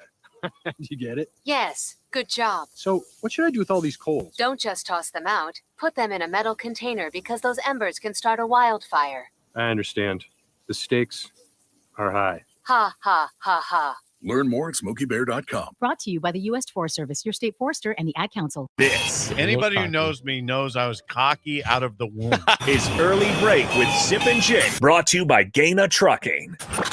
Weekday mornings from 6 to 8 on 93.7 The Ticket and theticketfm.com. You can always call or text us at 402-464-5685. Watch us on Facebook, Twitch, YouTube, and Twitter. Subscribe to us on YouTube at 93.7 The Ticket. We appreciate that if you did. By the way, I didn't read this earlier, and we moved on to something else. I saw this from Mark on YouTube, on Facebook. I'll put this up on the screen. This is regarding Ireland, which we're going to be at in less than a week. Ready for this? Hey, Sip and Jake, you will enjoy Ireland. I went there for a month on my honeymoon. A few tips, Jake. I would be prepared for driving in Dublin. The street layout is very confusing, and it was the hardest city I have ever driven in with the street layout. Is that right? Well, also, they have the car. You're driving on the right side of the car. How much you got to be driving? I'm not driving at all because I can't. This is embarrassing. I can't drive a manual. I've never done a manual. Ooh, don't admit that on the I air. just did it. Well, it's late. Let's move in. We'll move on. Well, I've never had to drive one. Let's move on. You can make fun That's of me embarrassing. Make fun of me all you want. I'm used to it. You could do it. It's not hard to do. Like if I can learn it in 5 minutes, I'll do it. You could learn it in 5 Then minutes. I can do it. learned it when I was like 13. Then, well, Jake. if you give me 5 minutes, I'll learn it then. I taught myself. Okay, moving on. Some advice from Mark. Pay to have mobile service so you can use your navigation and look up information. Now, that's a good idea. Mm-hmm. If you're trying to figure out should I have it or not, it's probably important. Also, don't go kiss the Blarney Stone. Why? The locals pee on it, and that's why they pour Clorox on it every morning for the tourists to hang upside down to kiss it. Oh, whoa. Good Don't advice. piss. Yeah, don't kiss. Don't kiss. And don't piss on it. Don't kiss and don't piss the Blarney Stone. Yeah. Hey. Thank you, Mark. Yeah. You know how many people have asked me, are you going to kiss the Blarney Stone? I Well, have no now I'm going to intentions have to. I'm going to have an answer for him now. I'm not kissing it. Yeah. Because there's issues with that. From Jose on YouTube, roll call Midwest Tile and Stone. We listen to the shop. Shout out, guys. Wait, Good morning. say that again. He said, roll call Midwest Tile and Stone. We listen in the shop. Thanks, guys. Hey, Jose. Thanks, guys. In my shop, Jake. Yeah. In my office, I got an award for being the most secretive person. I can't tell you how much it means to me. You know, I had a text regarding your jokes a second ago. Jordan said this one. This is from Jordan in Lincoln. It says, hey, Jake, when you get a chance, take that joke of the day calendar away from Sip today. All right, what is your topic that you wanted to spring on me? Well, yeah, this is unplanned. This is going off the rundown. Yep. But yeah, this is going off the rundown, meaning this wasn't on our rundown. Nope, this is off the rundown. I saw this the other day. I wanted to talk about it, but I never got to it. Regarding the AP top 10. So we went to the top 25, mentioned Wisconsin's the only Big Ten West team in there. Okay. Brett McMurphy, long time, he's with Stadium right now, watchstadium.com. Or is he with the Action Network? Whatever. Mark, he's a reporter. You're right. Action Network. Good Action call. Network, He just moved he's moved around several times. Action Network's Brett McMurphy. Ask a good question. So here's your top 10 in the AP poll. Okay. Ready for this? Mm-hmm. Alabama, Ohio State, Georgia. Okay. Clemson. Okay. I'm listening. Notre Dame. Okay. Texas A&M, Utah, Michigan, Oklahoma, and Baylor. He says, he asked the question, which top 10 team finishes unranked? Every year for the past 20 seasons, except 2019, there has been at least one preseason top 10 team that finished the season unranked. Last year, there was three: North Carolina, A&M, and Iowa State. Wow, A&M finished unranked? Yes, they finished unranked last year. They beat Alabama. It was still unranked. Iowa State. Yep. Iowa State. And North Carolina. Iowa State was projected by some as a possible college football playoff team. And they won, what, 7 or 8? and 6. Okay. Let me repeat that. So here, okay. Choose at least one or two teams from the top 10 you believe has the best chance of finishing this upcoming season unranked. Because it happens nearly every year. Except for 2019. The past 20 years, every year at least one of these teams has finished unranked except for 2019. The top 10 again: Bama, Ohio State, Georgia, Clemson, Notre Dame, Texas A&M, Utah, Michigan, Oklahoma, and Baylor. Oklahoma and Baylor are the two. I go to Oklahoma. I don't even know about Baylor. I think Oklahoma has the best chance of being unranked by the end of the season. Mm-hmm. I think Baylor's fine still. I would be surprised if they're not ranked. I love Dave Aranda and what he's done there. They lost some pieces. That they still got a lot of pieces back, though, in that team. You know what I hate to say? You know what I really hate to say, right? You know where I'm going with this. You know what I hate to say? A&M, again, strikes me as that because of the SEC schedule, and they're not overwhelmingly. 2 years in a row. Yeah. Haven't you guys learned? And you know how I feel about Jimbo Fisher, one of my favorites. Gundy. You know, I like Gundy and I like Fisher. I think the world of those guys as coaches. I mean, Jimbo has a national title ring. Gundy's I think he's in his 18th year at Oklahoma State. He's in his 18th Is it really year. 18? Yeah. Dang. 17 or 18. 17 or 18. And you know, Gundy comes off at 12-2, right? Gundy comes off at 12-2. They've been really solid for. But anyway, so we both agree. Is number one the most likely to be unranked Oklahoma? Who's ranked? I'm 9th? going A&M Oklahoma. And then Baylor for you. So Yeah. I would go just because new head coach, not sure what they look like. Notre Dame with Marcus Freeman. Yeah. I mean, they're not my first or second. They're third. I go Oklahoma 1, A&M 2, Notre Dame 3. You're gonna get a good look at Notre Dame right out of the chute. You know that, right? Because they play the Ohio. They're going State. to lose by 14 points. They play the Ohio State. Now, if they lose by 14, I'd still say they'll be they'll be in the top 25. Now, if Ohio State puts it to them, like 31-point win, that'd make you wonder, obviously, right? We got a lot of people asking why is Oklahoma in the top 10? That's a decent question. I'm kind of with them on that. I mean, Oklahoma has, of course, the brand. They've been up there forever. It's Lincoln Riley residual effect. Riley. It's Lincoln Riley residual impact. I mean, the guy was he 51-15? I mean, he had an incredible record there. I watched firsthand in the stadium Oklahoma nearly lose to Kansas last year. I was there, Sip. I was there, and it did not look like an upset. It looked like Kansas belonged in the game. I watched the game. They looked like they belonged. You were there.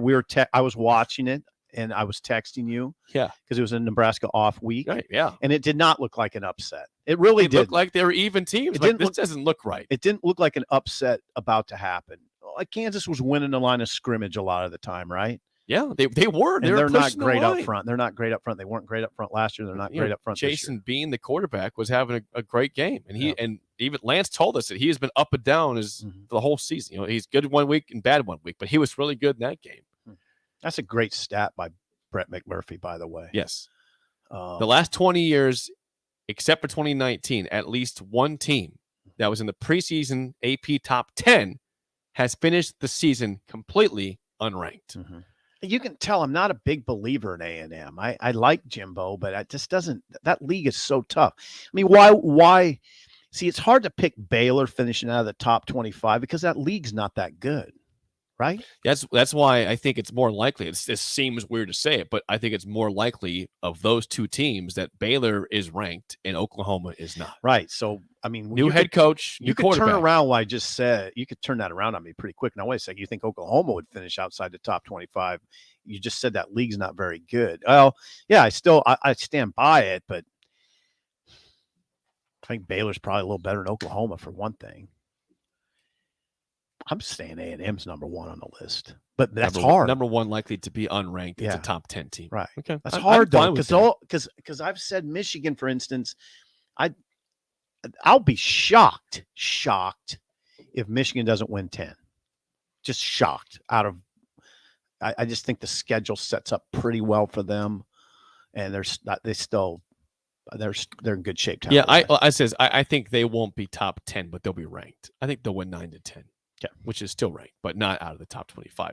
Let's play the game. So give us a call right now at 464-5685. Your chance to win a business box of bagels to Bagels and Joe. We're trying to get Sip off the schneid here. It's been a rough go the last 2 weeks or so. He's lost 7 straight for sure. How do you lose 7 straight? Well, you had a great chance yesterday and you blew it.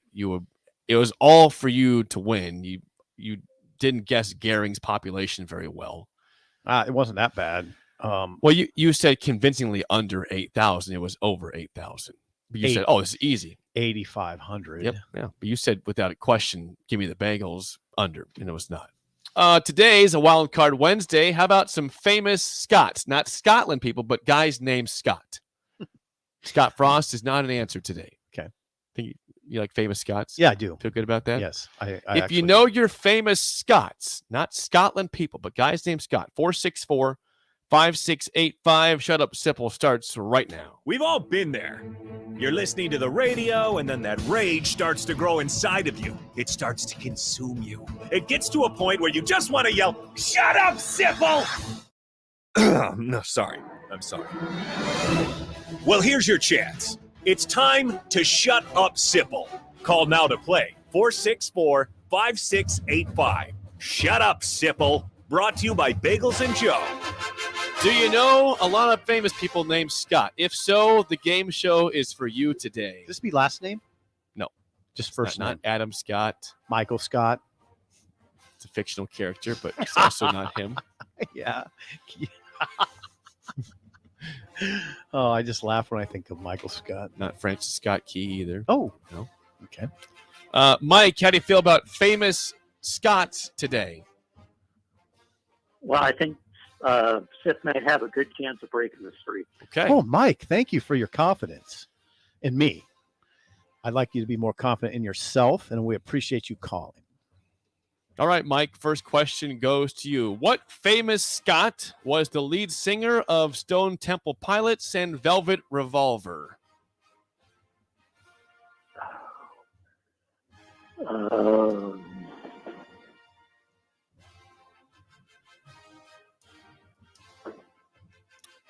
5 seconds. I'm going to say Scott Bonham, but I think that's ACDC. Scott, Weiland, Weiland.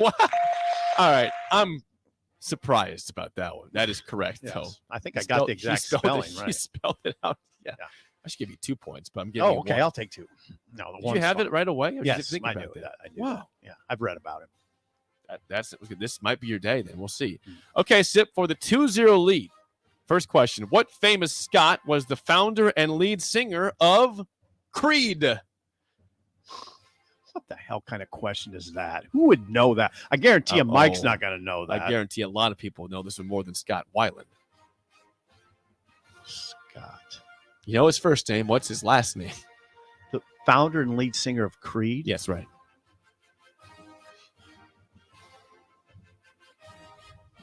You got 5 seconds here. 5, 4, 3. Scott. 2. Scott Morrissey. I'm kind of surprised you didn't get this one right. Mike, do you want that one or not? Well, you just told me it was Scott Morris. I did not tell you that. That's what Sib's guess was. You don't have to take this one if you don't want to. If you don't know, okay, Deb. Okay, he's passing. Scott Stapp. Scott Stapp. Wow, that's a well-known name. Believe it or not, I think probably more known than Scott Weiland. If I guess for most listeners here, if I'm wrong on that, text me 464-5685. What's a bigger name, Weiland or Scott? Surprised or by Stapp? that take, but go ahead. All right, you're down 1-0, Mike. Your last question to tie this up. What famous Scot was a 7-time All-Star at third base in his career with the Phillies, Cardinals, Blue Jays, and Reds?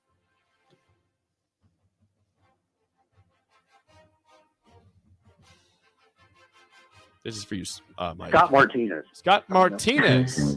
I'm going to win, I think, here. I got to think I can almost spell it. Isn't it Scott Rowland? Is it to get off the 7-game Yes. skins? Isn't it? It's got to be Scott Rowland, right? Rowland for the win. Oh, God, help me. Listen to those horns. Wow. There it is. Wow. Wow. It's epic. Hey, just keep playing. The streak is over. Scott Rowland. Scott Rowland is correct. Mike, thanks for calling in. We'll get you a bagel and a coffee, but call in down the road. Nice try today. Glad I could help you out.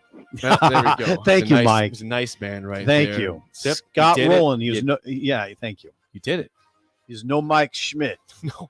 But he was pretty good. He was pretty Yeah, good. and Yeah. it's not a slight at Scott Rowland. Schmidt was awesome. Yeah, Rowland was a power hitter like Schmidt. Yeah, with the Cardinals, it was Rowland, Jim Edmonds, Albert Pujols. I mean, they had some. You really managers. like Jim Edmonds. I love Jim Edmonds. You like Jim Edmonds. I did. It's kind of interesting now, but then he was on the Real Housewives of Orange County. Come on, man. Don't ruin this for us, Jim. Jim Edmonds made several appearances on the Real Housewives of Orange County. I know. I'm like, dude, you're killing me. I know. You're killing me, Jim. I just don't think that was a good idea. Okay, last one before we get to the spillover. You've won the game for fun now. Yeah. What famous Scot was a longtime backup quarterback for the Patriots, starting 7 games and 55 career appearances, and now is the color analyst for the radio team for the Patriots? What time frame was This this? is probably the 80s, 90s. Really? Mhm. I should know that. This would be a good get. This is probably the most unfair one, so I'm glad you won. Backup. With He the played first name 9 Scott. seasons. 9 seasons, yeah. Yeah, I don't know who that is. Scott Zolak. No, never would have got it. Yeah, I'm see, sorry. that was the most unfair question. Yeah, I never would have gotten I'm that. telling you, though, text me 464-5685. What's the easier answer, Scott Weiland or Scott Stapp? I'm saying Stapp was easier. Yeah. We'll address that when we come back. But congrats, Sip, you won. You've won. Thank you. And up next, we will have the spillover with Chris Raff and Aaron Davis. Next on Early Break in the Ticket.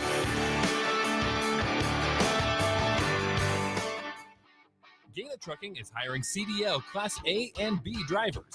Gaina Trucking guarantees a 40-hour work week year-round, and their strong team culture makes it not a job, but a career. Gaina Trucking offers health, vision, and dental insurance, 401k with company match, an employee assistance program, and other bonus programs. Build a better career today with great team culture at Gaina Trucking. Learn more and apply today at GainaTrucking.com. Hey, buying a used vehicle sucks, and the biggest problem is who can you trust? Hey, this is Carl from Price Right Auto out here at West O Street in Lincoln. Here's what customers have told us they want from us. They want transparent pricing with no games. We have all of our pricing on our website, plus a Carfax report. We don't want to buy a lemon. We include a 3-month warranty on all of our vehicles. We don't want to play games. Just make it simple. You saw that with non-commissioned salespeople. Can you trust us? Just check out our Google reviews. Again, this is Carl from Price Right Auto in West O. Check us out at PriceRightAuto.com. Working at Continental in Lincoln isn't a job, it's a career. And right now they've raised wages again and they're hiring for production operators at $22.58 per hour. And other select jobs is starting at $24.28 per hour, with wages growing up to $30.30 per hour. Continental also has salary jobs available and great benefits, plus medical and prescription costs at very low premiums. Dental, vision, and life insurance are offered at no premium cost to the associates. To learn more or to apply, go to continental-jobs.com with keyword Lincoln. Come work at Continental today. Beatrice Bakery. They ship cakes all over the country. True story. But take a look inside their shop and you'd have no idea. This is a Nebraska product through and through. Not some massive production plant. Local people making delicious cake just for you. So go see them in their new storefront location in downtown Beatrice. Grab some grandma's fruit cake, some chocolate rum cake, or my favorite, the turtle nut cake. And say hi to Rick and the crew. Beatrice Bakery. Online at BeatriceBakery.com. Welcome to our world of yum. Not headed to Dublin to watch the Nebraska football season opener? Don't worry, we've got you covered. You can tailgate and watch the game right here. Join 93.7 The Ticket, Ambition Electric, and Skeeves Garage Doors here in our parking lot for a tailgate and watch party. Joe from Ambition Electric will be serving breakfast and lunch while our hosts get you ready for the game with the Ticket Tailgate pregame show. And best of all, it's all free. The Nebraska Northwestern Tailgate and Watch Party. August 27th, beginning at 9 a.m. right here in our parking lot at 330 North 48th Street. Brought to you by Ambition Electric and Skeeves Garage Doors. It's tailgate season. Why would you bounce around from place to place for all your beverage needs when you could have it all in one place? Wine, Beer, and Spirits has everything for your parties with their 3 locations in Lincoln, Grand Island, and Omaha. It's the largest liquor store in the state, and here's the best part. You can get a drink from their bar and walk around with it as you shop for all your tailgate necessities. Locally owned and operated, it's Wine, Beer, and Spirits on North 27th Street in Lincoln. We're still as busy as we've ever been. Across the country, you may see a small slowdown, but in Lincoln, Nebraska, we're not slowing down. Bob Benish is the founder and president of Aspen Builders, online at aspenbuildersinc.com. Our Southwest Lincoln development is just going great as we keep growing in Southwest Lincoln. Down the road, we'll have a new school, so that's exciting. We also have a new development out in East Lincoln over by Hillcrest Country Club. Just a real neat subdivision because it features trees, great views. If you're concerned about interest rates, many lenders in town offer extended lock periods. So it's worth contacting a lender and asking them about an extended lock. That's a big deal. Make your dream home a reality and call Aspen Builders at 423-6811. Online at aspenbuildersinc.com. Your home is waiting at Aspen Builders. Don't make a knee-jerk reaction when replacing your air conditioner. Good or bad, the decision you make today will save or waste money for the next 15 to 20 years. Just call Bryant. They offer some of the most efficient air conditioners available, up to 26 SEER. Let Bryant's specialists meet your budget and comfort requirements with their good, better, and best options. Call 467-1111 or visit BryantLincoln.com to schedule your free estimate. Bryant Air Conditioning, Heating, Electrical, and Plumbing. We do whatever it takes. Finally, a good reason to have a smart house. Just say, Alexa, play 93.7 The Ticket, and we'll magically start playing. How's it work? Nobody knows. Don't ask questions. We stand on the shoulders of women who came before us. Women who fought for their own financial futures. And now it's our turn. Join us. Visit WeSaySaveIt.org and take control of your financial future by saving for retirement. A message from AARP and the Ad Council. This is Lincoln's home for sports talk on the FM dial. Also online at theticketfm.com. On the internet. KNTK FM Firth, 93.7 The Ticket. This I tend to come home and just start ravaging food like a coyote. is Early Break with Sip and Jake. Weekday mornings from 6 to 8 on 93.7 The Ticket and theticketfm.com.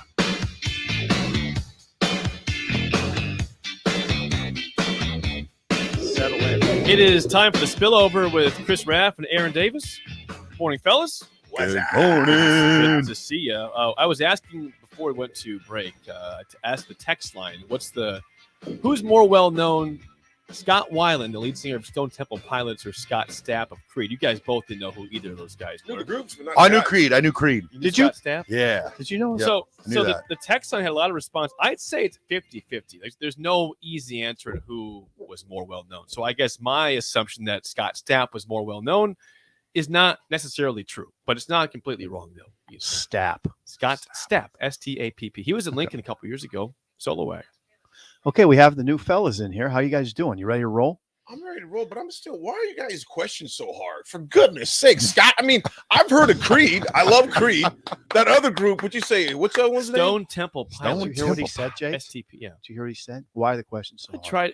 Your last one was difficult, but you didn't get to it anyways. So Ask the guys that one. they won't. I'm not even They're- gonna ask it. Really? There's no chance. You don't think they know the page? Which one? We're ready. Which I one? said what famous. Let's go quotation. What famous Scott was a longtime backup quarterback for the Patriots, starting 7 games and 55 career appearances, and now is the color analyst of the Scott radio. Zolak.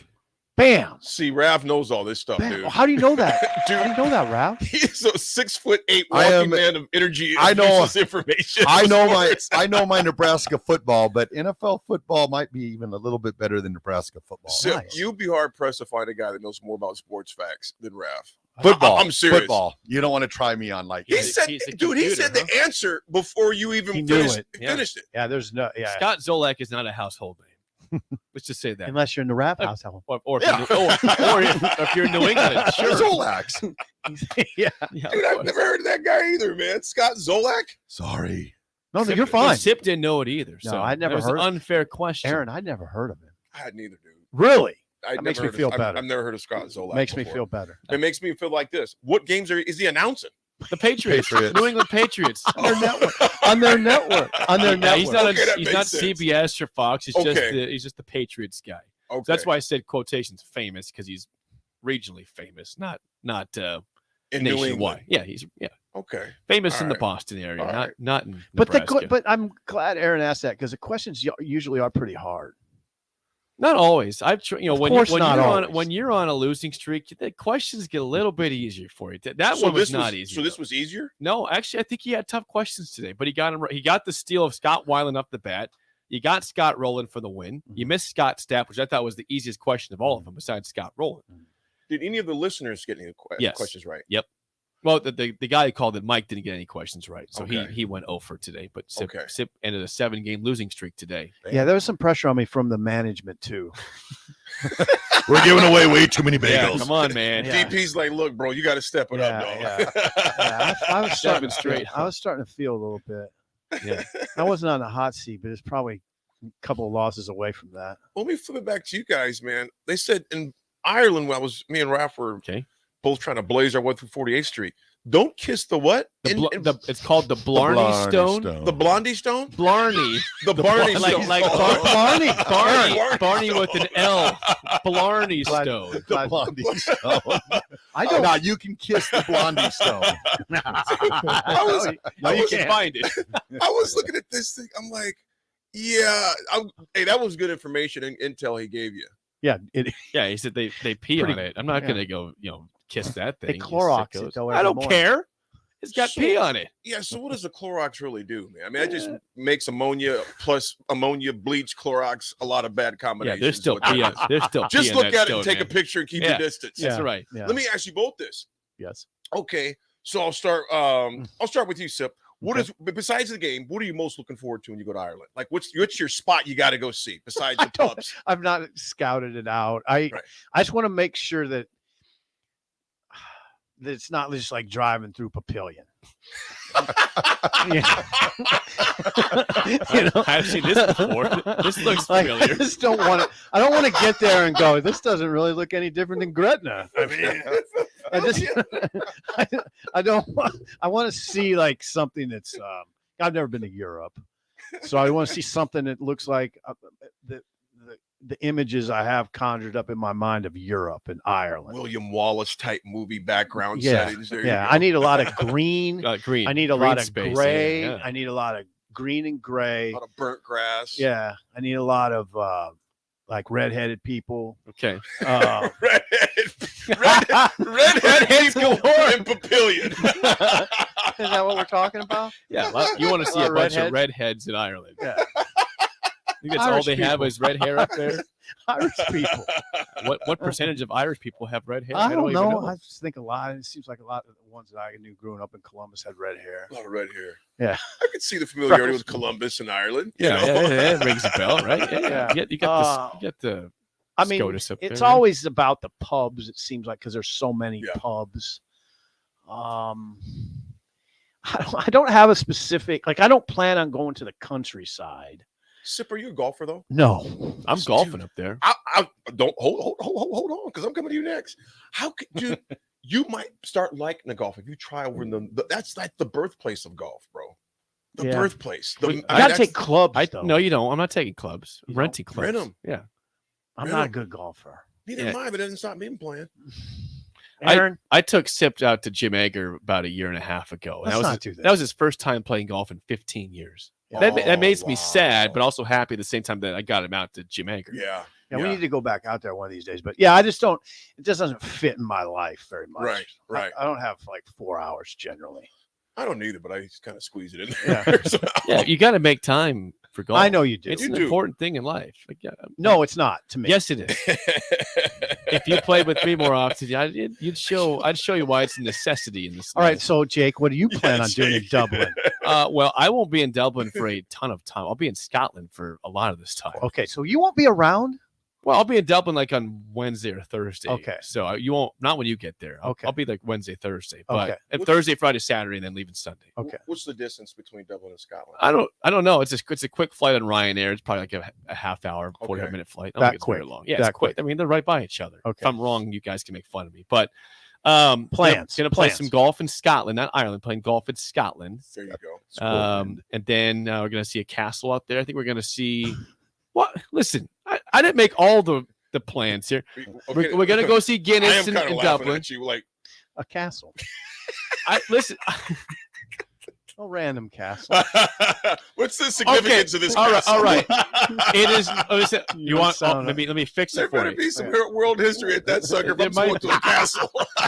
Now We gotta go to it a is castle. nearly impossible to get on to St. Andrews for golf. I'm not playing it, but I do have a walking tour of the entire course. Do you? That I get to do. Okay, that'll be So, cool. how about that? Now, Yeah. are we getting better now? Yeah. You like- totally redeemed Thank yourself. you. You saved not only you saved me too. Yeah. So that's good. I'll take some pictures. Yeah. Take some pictures and I can get with that. I've been trying to say that if somebody's out there, I want to pay them some money to hit one shot. If because there'll be golfers out there when you're out there, but I can't. So when you called, you would the tee hit sheet the was shot. just full. It was just. It's just you don't get tee times. It's like you people wait in line for like hours to even get on the course. I don't think you can book a tee time ahead of time at St. Andrews. You just have to show up. Yeah, but I'm not going to sit in line for like 9 hours to go play golf. I don't have, I get that. I can see that. if it is strictly a golf trip and I'm bringing my clubs and That's like we're doing whatever it takes to get on this course, and Yeah. sure, but like Right. it's not a golf trip. Right. It is This is a football trip. Yeah. with It's a golf business included. trip. Yeah. So you have to ask, my wife the rest of the itinerary. She's got it all Okay, laid that's out. why you're going to the castle. The truth. Right. came Yeah, out. I didn't book the castle. Are you kidding me? We're gonna go to Guinness in Dublin. We're gonna go to. I think what are you gonna do? we're gonna see the Guinness. We're gonna go to The Guinness, brewery? the brewery. Okay, in, that'll be in fun. Dublin. That'll be We fun. have a tour scheduled for that. That'll be What fun. about the Jameson factory? I Where's think that we're at? going to Jameson. Yeah, Jameson. I think that was part of the plans. Alcohol is a very big part of that culture. It seems like. You think? That'll be fun. Those things Pour will me be a fun. pint. Yeah, I'm gonna see how many pubs I can venture into up here. I'll make a tally for you. Okay. How many pubs did I enter in my time in You got to Scotland take a and picture of Ireland. every sign. You don't have to take a picture necessarily you in it, but so you got to take now- a picture no of every doubt. sign. Absolutely. So kickoff's at 5:30. Yep. Okay, so 5:30 that time. Okay, so if you hit up a bunch of pubs, oh yeah, you're getting Whipple off the field. Yeah, I know. see Yeah, it. we're I see it. We're carrying Whip off the field after the one win. Yeah, if the offense, Instead of we're going drinking, we're going drinking. yeah, 5:30 kickoff out there. It'll be that'll be interesting in itself. Sun sets at 8:30. Sun will be in their eyes if it's sunny. I mean, it's usually what Sean Callahan's been over there before. He says it's gray a lot of the time. Like, gray and the misty. last 2 days. It was perfect. I love that. If it's like the weather the last 2 days, sign me up. I'm all in. Right. I'm all in, man. Really? Yes. How many? I'm asking you I both like this. sunshine. Because you're 6 hour time difference, and I'm with you on that. 6 hour Sip. time. I definitely like the sunshine better. Yeah. What's the gear you're going to pack? Because it changes, it shifts so quick. Oh yeah. What type of gear you guys? I'm glad you asked. I already packed. I'm packed. Yeah. I've got all sorts of versatile stuff here. I've got I've got like pants. Got shorts. That's good. I've got shorts. Pack pants. They do wear. I got shorts too. Sim. They do wear pants in Ireland. But like the question is, how do you if it's going to be 70 degrees, you don't need like a long sleeve shirt or a jacket. But like you said, it gets windy. It change so changes. quick. So how do you pack properly with like a sweatshirt versus a long sleeve shirt versus a jacket versus a t-shirt? I try to pack about 4 of each. Whoa. I don't have 4 jackets. Well, not sweatshirt. I've got like 3 jackets, like just light cover up jackets, long Yeah. sleeve. Okay, yeah. I don't have any sweatshirts at all packed. That might be a mistake. Risky. Yeah, because you're gonna be obviously. Well, I have a hat. I got a hat to cover. We're my obviously head. sitting outside for the game. Yes, I have a jacket. For But you that. have an umbrella. Bring an umbrella. I'm I serious. don't have an umbrella. Well, you should definitely pack an umbrella. Yeah, or get one there. Or some My wife Gore-Tex will gear. maybe pack the umbrella. Yeah. You can pack an umbrella. No, I don't have any space. My bag's full. I'm taking An umbrella doesn't take any space. I'm taking a carry-on. I'm not checking my bag. Yes. Like this is I'm going for an 8 days. Stick an umbrella in the corner of the bag. You can easily do a little foldable one. Walmart. You have no CVS. idea how packed this bag is. I mean, this is a carry-on bag. I'm not taking a huge, massive suitcase. I'm taking a medium-sized suitcase that you can put above the bin. Or in the bin. Above. Well, my philosophy is Above this. the seat in the bin. My philosophy is this: if they can't touch it, they can't lose it. Exactly. But Right. that is a long. That's but why. But that is a long because my travel case I always travel with is no bigger than your You backpack. travel a lot, right? Yeah, you know. I just You're got an back expert yesterday. That's all you take? No, I'm saying my suitcase. I take my Oh, backpack here. okay. My suitcase is actually probably the same size as my backpack. Is that right? Because I'll take suits, roll them up, and You just roll iron up them. the suits? Roll them up, baby. Really? And iron them up when I get out. Throw a little towel on top. And You're good to go. Oh, this man. is pro. That's I good like advice. Yeah, That's good. because if they can't touch it, they can't lose it. We got to get you. What are you going to take, though, Sip? Well, I mean, You I'm packed not as 80% of your yeah, stuff I'm not so as far. elaborate, and you've probably gotten a sense of the way I operate. I just threw like 4 collar shirts, couple jeans. If you guys can see Sip's face right now, it's believable too. What are you bringing out? I don't know, a few things here and there. Few shirts, Couple some jeans. pants, maybe. Couple jeans. Couple pairs of socks. I got to put a jacket in there. That's the thing. Sip, are you on Instagram? I'm not active. I'm gonna send you both, all 3 of you guys, this clip of this person, these 2, like the woman getting packed to go and the husband getting packed to go. Much different. It's Oh, yeah. much It's different. way It's different. much Oh, different. God, yeah. He goes, "What are you gonna do when it gets cold?" Well, I'll roll my sleeves down. What are you gonna do when it's hot? Yeah. I'll roll my sleeves up. Oh yeah, What's wrong with that? Yeah, my wife will take 5 hours to pack. I mean, and dudes like probably you guys and me, I'm like usually like 5 minutes. Yeah. Yeah, I mean, I can do it quick. See, I'm headed to Jamaica on Saturday. I'm Dude, sorry. What are you going to pack, AD? Dude, I'm sorry? I'll be packed like in 10 You're going to minutes. Jamaica? I am. I'll get back on Thursday. Well, I was supposed to go to Ireland, but that's a whole nother story. I've so, heard a little bit of that. I know you've heard. I don't want to blow them Now up wait a on the second, air. you're going to Jamaica? Yeah. Well, because the days Montego Bay. because the days were blocked out already anyway. Wildly And so I was like, you know what? jealous. Just go to Jamaica for 4 or 5 days and Good just for you. chill, because I've been on the run for 2 months, man. Yeah, you have. It's been nuts. And so I'm pumped for the game because I'm probably still going to do our show from the Jamaica. No, that'll be awesome. Depending Wow. on the show. Wow, Raph. Yeah, Are you gonna be depending- okay with that? Like Yeah, he's drinking We're going to give it a shot. everything gonna be Irie, man. It's all right, man. So Yeah. I'll be talking like that for 4 days. But so that's what I'll be doing. I'll be packing a lot lighter. But let me ask you both this before you guys, I know you got some time. What are you most looking forward to, though? Both of you. Hopefully a Nebraska victory to come. There back we go. from. I mean, if I don't want to come back into That's playing a with the loss. long trip. It's a long With the L. Yep. Sip, what do you think? All game. I mean, I'm sort of I like these kind of games, though. I like that feeling of anticipation, rather than like when you guys were playing. Sometimes I'd walk over to the stadium thinking, "This isn't. they're going to win. It's just by how much." You know, I like this. I do like the anxiety. I like the anticipation, and that's really. I'm looking forward to the first quarter. I guess that's the best way to put it. The start of the season, baby. Yeah, I'm looking forward to the first few plays. Would you guys agree? I'm really I am. I'm serious about that. I'm full of wonder. I'm full of wonder. I'm gonna say for the next segment. Okay. 'Cause I just want you both to think about this though. I'll answer Okay. with we get Nick and on there. This to me is the most intriguing first game of Nebraska football that I can ever remember in my lifetime. Ooh. Interesting. All right.